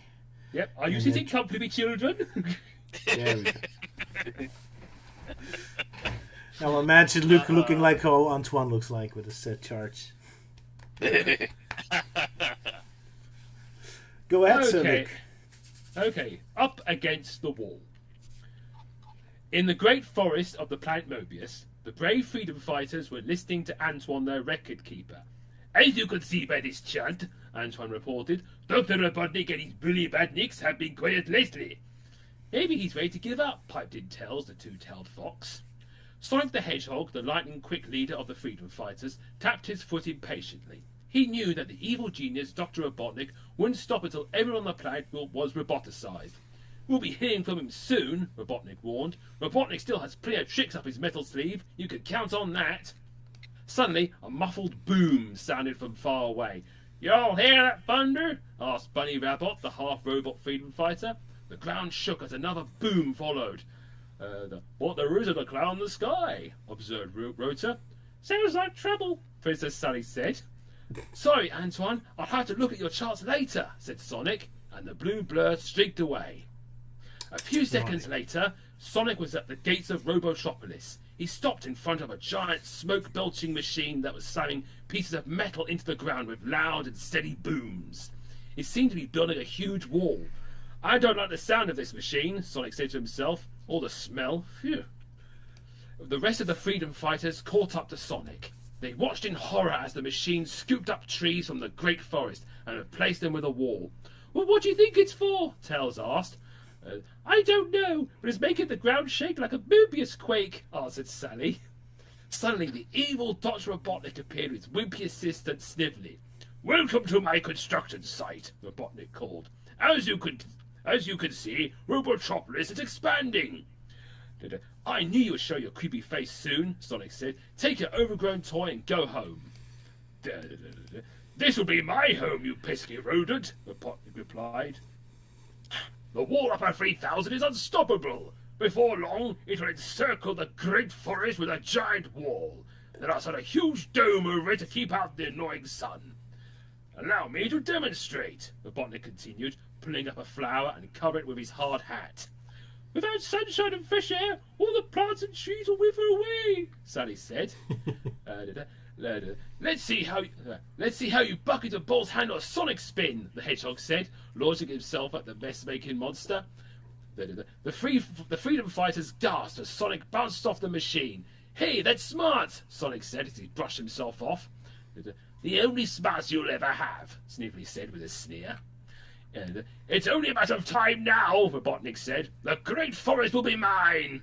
We won't let you all get away with this, said Bunny. My SWAT-bots and buzzbombers will see to it that you don't interfere, Robotnik said, waving his hand. A swarm of badniks quickly appeared and began to chase the freedom fighters. Uh-oh, Tell said nervously. There's too many of them to fight. I suggest a hasty retreat. Antoine said as he ran away. Of course, he's French. Antoine's right, shouted Sally. We need to go home and come up with a plan. Let's go. But Sonic wasn't ready to give in. Sally had to drag him away. The speedy freedom fighters easily scrambled to safety through an underground tunnel to the secret entrance of Knothole Village. In the meeting hall, the group discussed their strategy. That's the biggest and loudest machine Robotnik ever made, Roger said. My normally foolproof sonic spin didn't even dent that contraption, Sonic said. Maybe I should have a bigger breakfast this morning. There's still time to help the animals escape the great forest before they're trapped inside the wall, Antoine said. But they won't be able to hide from Robotnik outside the forest, Sally said. Sonic jumped onto the table a determined look on his face. We won't let it happen, he said. Bees need flowers and birds need trees. And what would I be without hedges? Just a hog, Sally quickly answered. And we can't have that, Sonic exclaimed. Okay, team, I have an idea how to scrap Robotnik and his tree-crunching machine. Sonic zipped around the room, gathering up paper, paints, and brushes. But in order for my plan to work, he went on, we need a way to get rid of the SWAT bots. I know, said Sally. We can magnetize Robotnik's metal wall with Rotor's giant magnet. The wall will come a super magnet, and then when the metal SWAT bots come close to the wall, zap! They'll be out of the picture. Great idea, Sally, and Sonic said. And speaking of pictures, Bunny, we need you to draw some of your famous landscapes. How are pictures going to stop that machine? Asked Antoine. The fake scenery will fall into following the path we wanted to take, answered Sonic. When I bounced off that bucket of bolts, I saw that its computerized eyes were following a route that Robotnik created for it. Later that day, Antoine and Sully pulled a huge wagon with a chest of golden rings, the bait they hoped would trap Robotnik, to the wall upper 3000. The wall is almost halfway around the Great Forest, Antoine exclaimed. We have to work quickly. Robotnik and Snively were busily planning future robot factories when they noticed the freedom fighters approaching. We want to make a deal, Robotnik, Sonic said. Your machine is just too tough for us to beat. If you stop building the wall, don't stop building the wall. We'll give you this chest full of golden rings. It could be a trick. It could be. Oh, sorry. Snively whispered to Robotnik. But that'll be trickier, Robotnik whispered back. As soon as the chest is open, you check it for a trap. Then I'll command the SWAT boss to surround those troublesome freedom lovers. Okay, freedom flunkies, Robotnik said to Sonic with a big smile. It's a deal. Give me the chest, and I'll turn off the wall upper 3000. Robotnik and Snively moved closer to the chest of golden rings. Ha! The joke's on you, suckers! Robotnik said. I'll swipe the golden rings and take you all prisoner. SWAT bots, attack! Badniks appeared from everywhere. They surrounded the freedom fighters and backed them up against the wall. I know a better joke, Baldy, Sonic said, and then whistled loudly. At the signal, Rotor popped up from beneath the golden rings with his giant magnet. He flicked a switch, and the magnet pulled him and the wagon right to the metal wall. Dr. Robotnik and his metal badniks were drawn into the magnetized wall. They were stuck like bugs on flypaper. Antoine and Sully quickly pulled a net from the chest and dropped it over Robotnik's non-metallic lackey Snively. Now it looks like you're up against the wall, Sonic shouted as he quickly reclaimed the golden rings.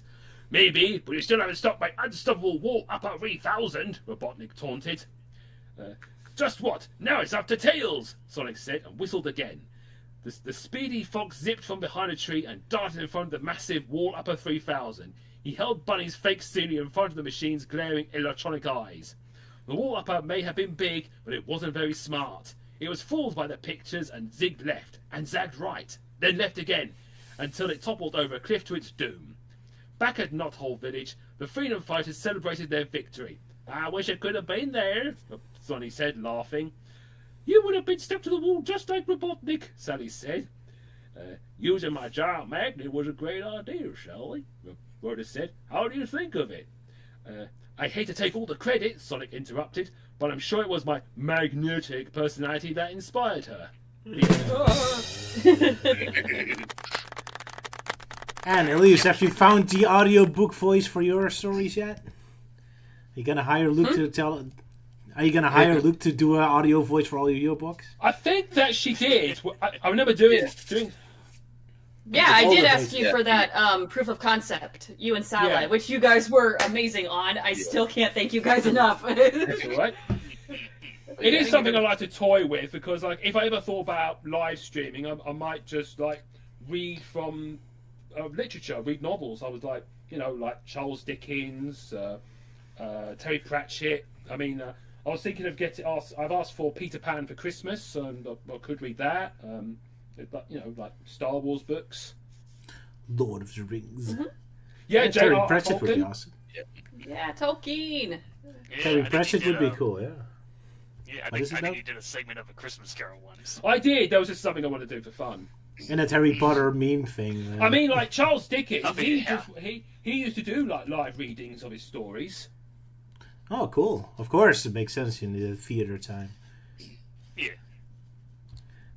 Sure, why not? Hey, maybe if you have a Christmas Dissected again, you get to do Christmas Carol live. Yeah. Dickens book, why not? And we get to make fun of it. Yay! Like the jerks that we are. But anyway, back to this exciting story. Yeah. What to say about it? It was like a typical Saturday AM kind of adventure, yeah. I feel kind of sorry for the robot. It looks so so sad when it falls to its doom. Oh no! But hey, at least we get to see Bunny here, which I think that's one of their few times in the Golden Books. Yeah. Well, I saw like, I know we shouldn't be talking about politics or anything, but it said like talking about building up a wall, and I was like, oh god. Oh no! Like, let's not go there. No, it's a Hades Town reference. There you go. Yeah, Hades Town. Like Disney's Hades, yeah. And hey, Roder's actually called Roder instead of Boomer, so yay. Oh yeah. It's from the Broadway musical Hades Town.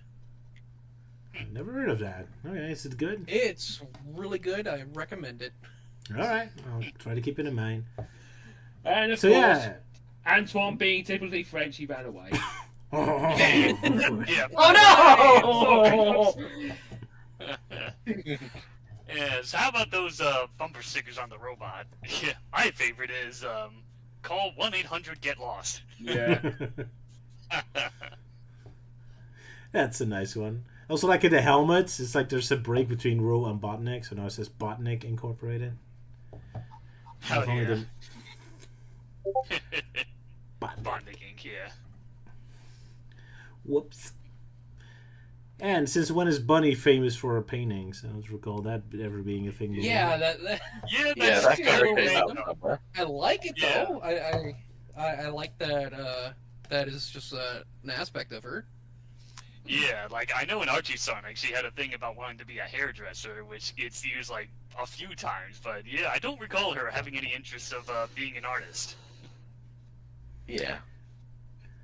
It was necessary for this story to give her something to do for the climax, I guess. Oh well. Oh yeah, especially when she's absent during the climax. But at least they do explain why.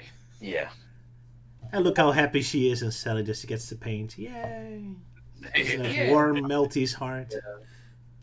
Yeah, yay! Sally being more happy about Bunny painting, and then Bunny is realizing that she has to paint. No, you're just so happy. Yeah. Bunny is best gal, or at least one of the best gals. Yeah.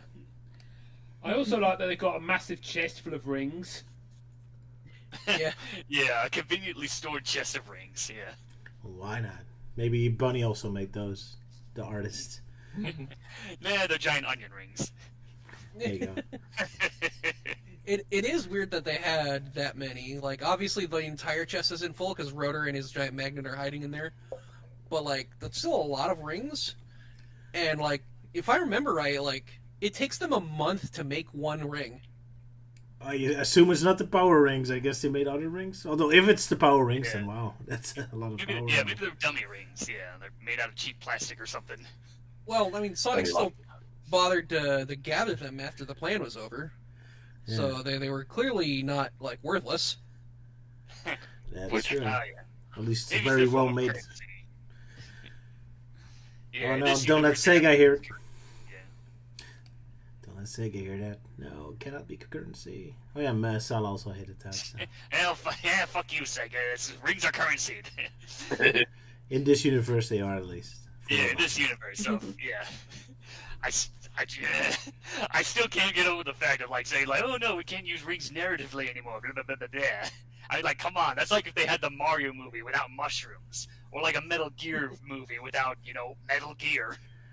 Oh, oh well. Yeah, I hope in like the Sonic movieverse they'll explain like how their warp rings are made and how they're able to get more. Oh yeah. Yeah, that is an interesting thing, because Sonic had a very limited number of them, and he's been using them kind of haphazardly in the movies. Yeah, and usually when he runs out, a new character will come in with their own supply of rings. Lucky for them. Yeah. Yeah, quick and easy access to, like, the ring manufacturing factory or something. I guess so. Yeah, they never explain where they come from, so I guess they can still make up an excuse. Yeah. Oh yeah, so with this, after the rings, they like spring the magnet to like get all the robots attached to it. Apparently, Robotnik also gets stuck to there, and so despite the adventures of Sonic design, it seems to imply that he has the robot arm like his SATM counterpart. That's a good point. Yeah. I was always under the impression that he's like some kind of like part cyborg. Oh, it has to be in this case. Since they explicitly point out that Snively isn't a robot, so Robotnik must be. Yeah. Yeah. And a really cool detail is that, like, everything that is attracted to the wall has, like, this little purple, pinkish outline around it, and only Robotnik's arm has that. Yeah, it's only the arm. So, yeah, does make me wonder if it was originally going to be SATM Robotnik, but they felt like changing it to Adventures of, like, Sonic Robotnik, just because they don't want... Like, they don't want to... Because, like, yeah, SATM Robotnik has the metal arm, but, like, I could have sworn, like, before rereading this, that, like, they gave him the metal arm in the design just for this gag, but looking at it now, he's like, no, that just... He looks normal. So it's just, one of his arms is magnetic. Yeah, and like, I don't know if this is the I don't know if like there's other Sonic children's books that use the freedom fighters go against Adventures of Sonic Robotnik. So I have no idea if this is like the only time they point this detail out, or if it's a common thing in the Sonic children's book universe. I guess so, but then again, his arm is covered up by clothes, so maybe he does have a metal arm underneath that. I don't know. So he's pretty much like the Sonic version of Captain Hook. Yeah, sure, why not? Oh yeah. A crocodile bit his hand off. Bad vector. Very bad. Or Sonic cut his hand off. All right. I have... Yeah? No, I'm just saying, I have a question for Melty, but I'll leave that for after the stream, because I don't want to take up too much time. Oh yeah. Right, so our final book of the Golden Book series. Wait, one more detail, though. I suddenly noticed they hang up a photo of the poor robot falling to his doom, and he had made that photo. Yeah. Oh, yeah. They have a trophy there, How cool I is imagine that? they have, like, a wall of fame of, like, robots being defeated. Do they carry a camera just to make the quick picture? Yeah, I mean, maybe that was Bunny that was taking the picture, because she was so far away. No, Bunny wasn't even there. I guess he looks through binoculars. That she was far away, like hidden in the background or some off-screen thing. Then she took the picture, and that explains why it's there. Fair enough. Yeah. Oh well. Anyway, sorry for the interruption. Double Trouble, yes. Yeah, I'm doing this one as well because I read through this one first, and it's a lot shorter, and I just love the goofy artwork, especially with Robotnik. Especially on the cover. It just made him look even more goofier. Yeah, with weird teeth, yeah. Apparently it's a meme that's based off of some old like Robotnik reference sheets where he just says like, I just love that Robotnik going ooga booga booga. I'm spooky. You know what's almost as cursed as Robotnik without his mustache is Robotnik with 5 fingers. Yeah. I've also got to add this where it goes, double your villains, double your fun. 2 Robotniks are way worse than Run.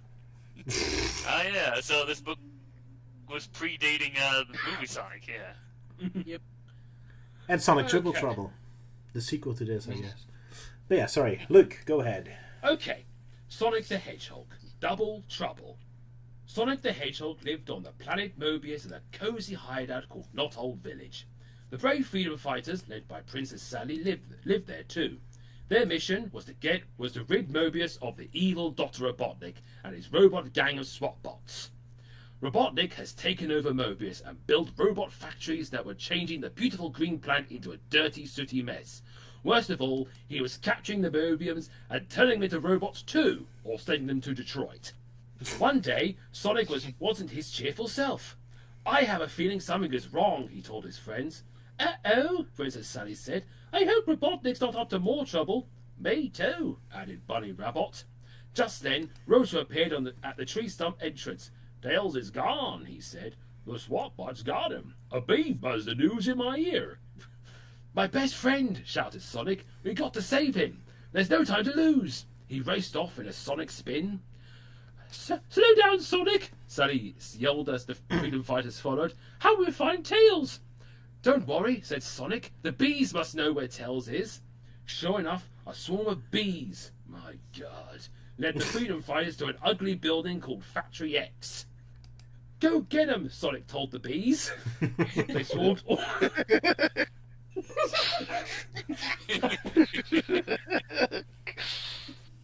Okay.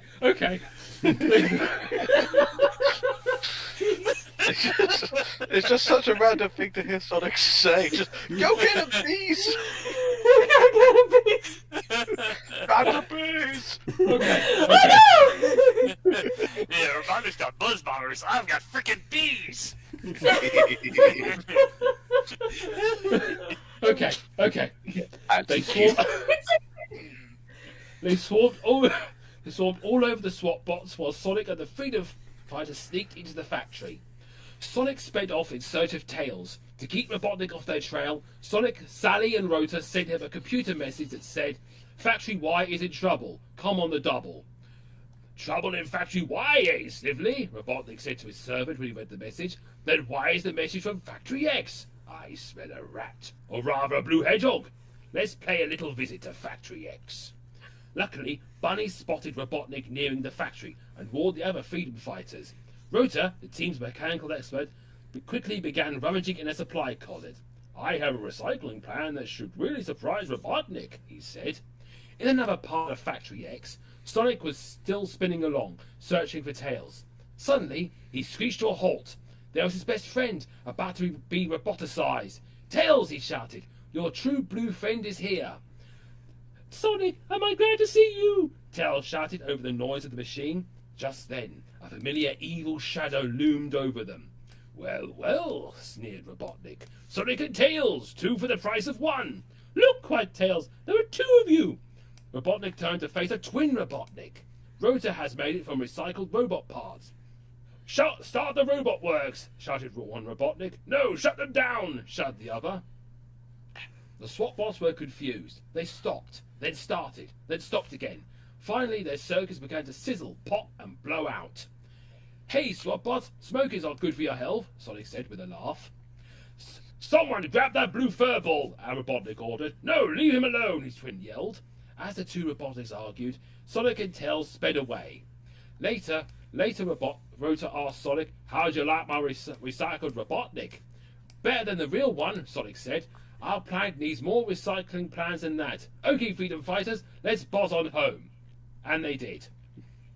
and it proves that Sonic is a really useful hedgehog.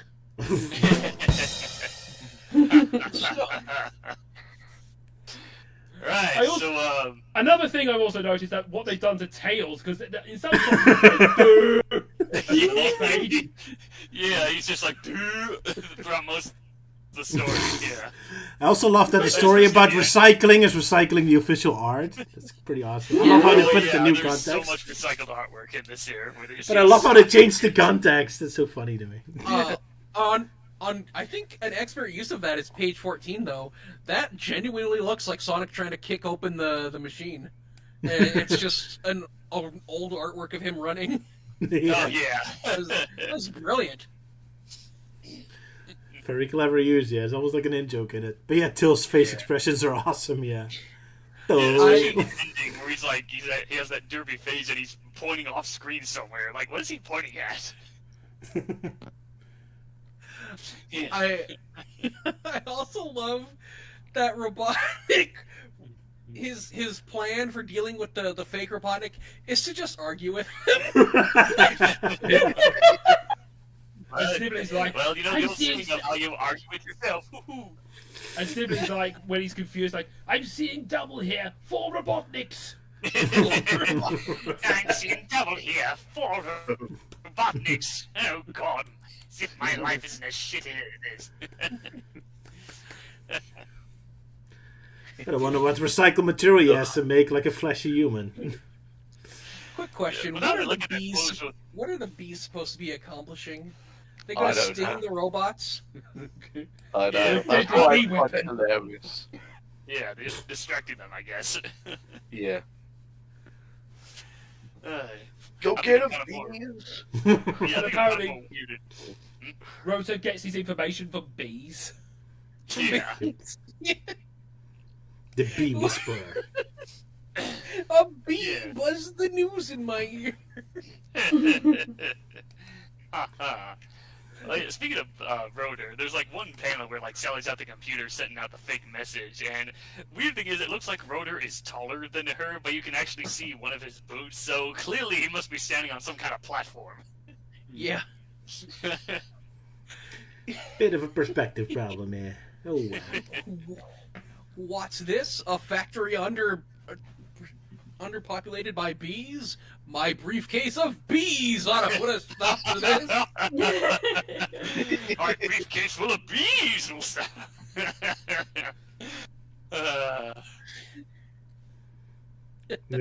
Good stuff. Yeah. I'm glad we all took a moment to have a laugh. Yeah. Go get him, said Sonic. Yeah. Sonic told the bees. Yeah, that's one power-up we don't get in the games where he has like a bee weapon. Yeah. Oh yeah. Eat your heart out, Mario Galaxy. Yeah. Would be something for Cream to do. That Cream, instead of sending chows, he can also send bees. Damn Sonic Team for completely forgetting Sonic's ability to summon hordes of bees. Why, my pretties?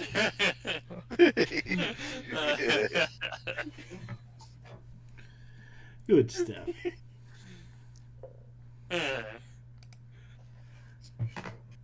Oh yeah, the panel where the SWAT bots were about to throw the poor Mobian into the roboticizer. I can imagine it being like a teleporter to Detroit with Robotnik saying, "Take him to Detroit." No, not Detroit. Yeah. Call back to that Christmas Blast YTP. Yeah. Yes.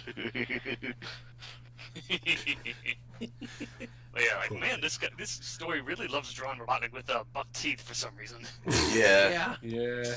You could just blame the concept artist who drew up that version of Robotnik. Especially since he looks very weird in like many of the panels. Yeah, like especially that one with the fake Robotnik like jumping up and down next to Snibbly. Like it almost looks like he's like pouncing on him. Fresh meat. Surprise Grump. All the very good, yes. Give me a hug, Snibbly.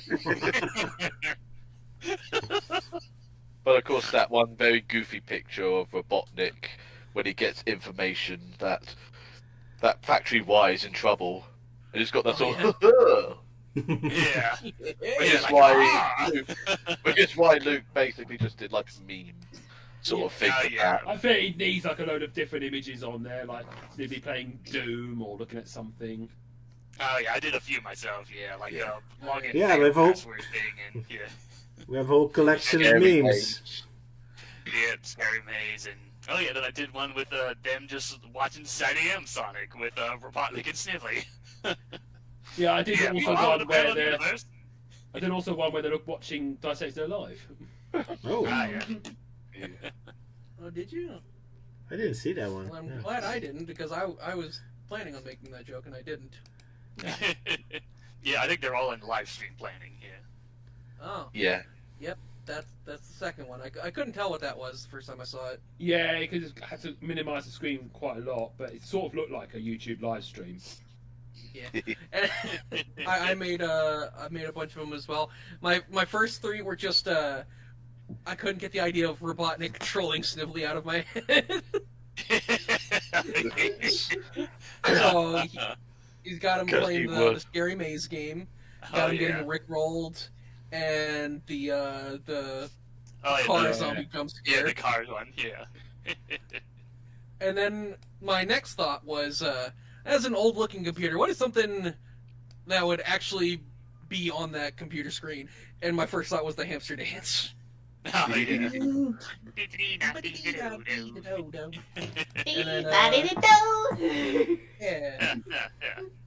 And then I decided more contemporary stuff like Ekum Bokum and K-pop Demon Hunters. Oh yeah. Oh, those memes, so crazy. So yeah, you had a lot of fun with that. Yeah. Thank you, Luke, for the template. Yeah, no problem. Yeah. But yeah, speaking of Robotnik, I kind of made the story did kind of feel a bit like the title of it kind of seemed a bit misleading because like the cover is like, oh, the 2 Robotniks are going after Sonic, and yet the fake Robotnik doesn't show up until like the very end of the story, and even then he doesn't do much.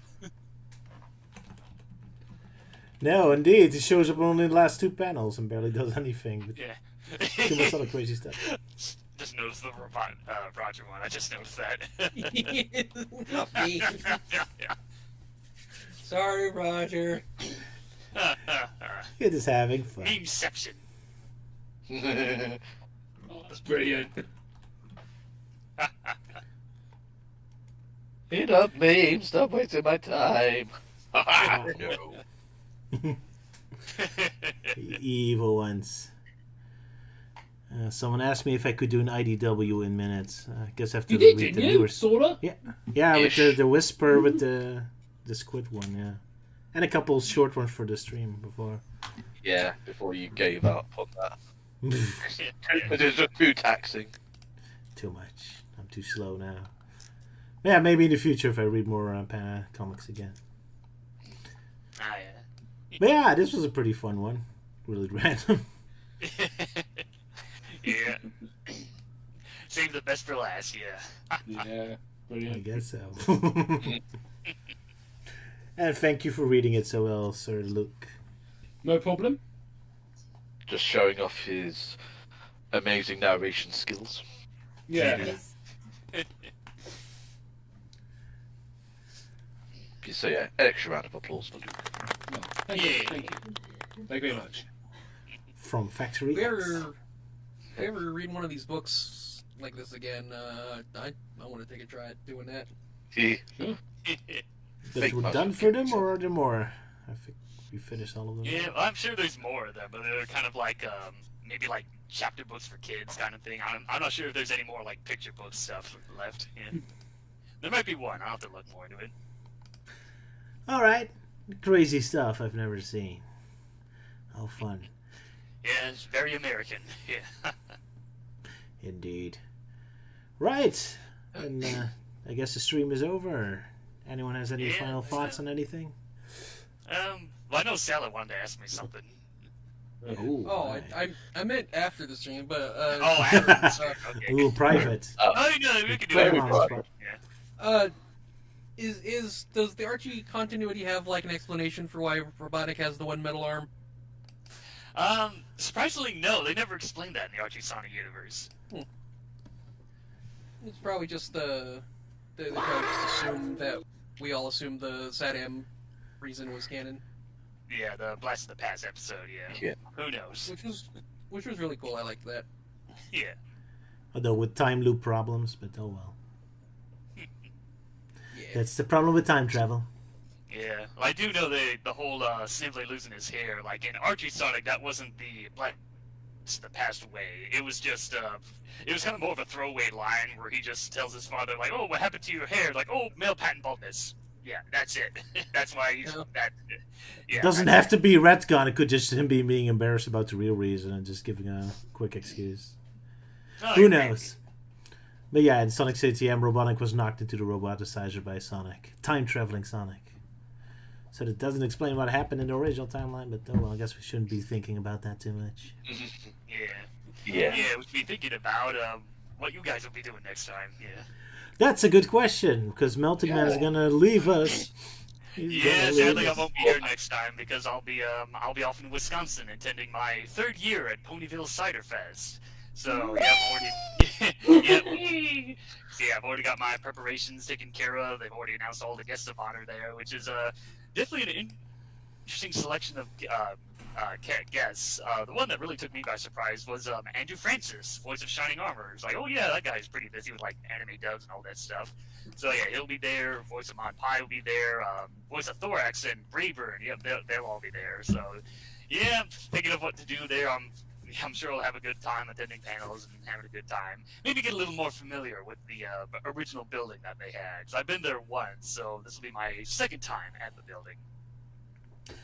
All right, cool. Well, I hope you have a good time. Yeah, I will say, like, I was thinking, like, oh, maybe, like, next time you just do, like, Adventures of Sonic episodes and that's it, and I would just leave behind, like, pre-recorded lines. But it's like, oh, the whole fan-made Sonic games, like, yeah, that could be a possibility, because I think it's been a long time since I think my wife thought the that... same stuff, yeah.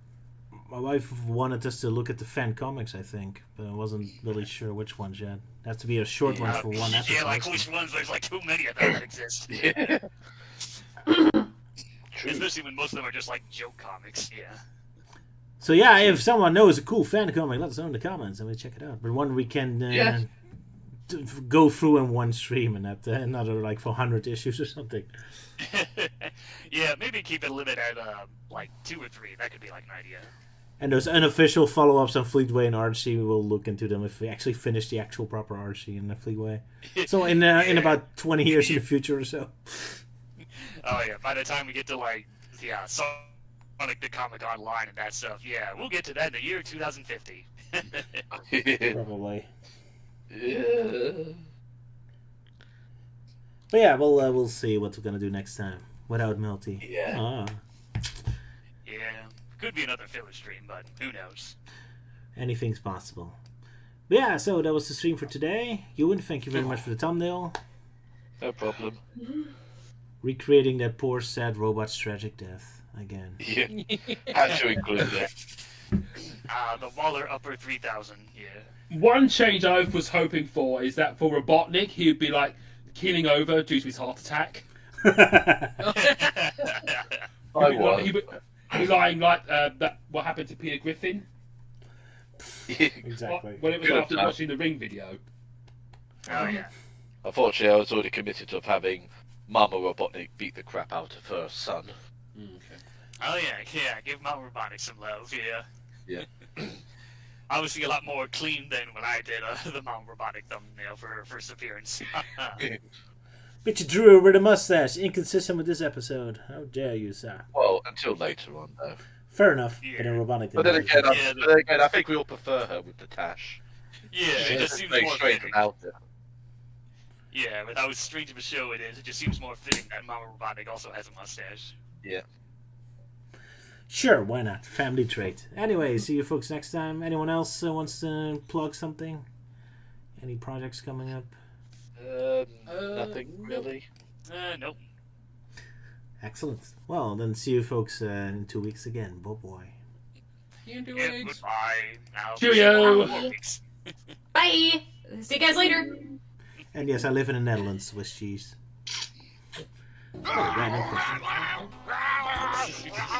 Wow, is Robotnik that upset about where I live? He's getting a heart attack. Yeah. Oh, of course. Very likely.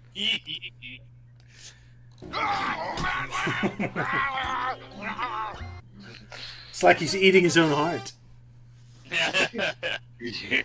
And that's why he has no heart. There you go. Our orange hero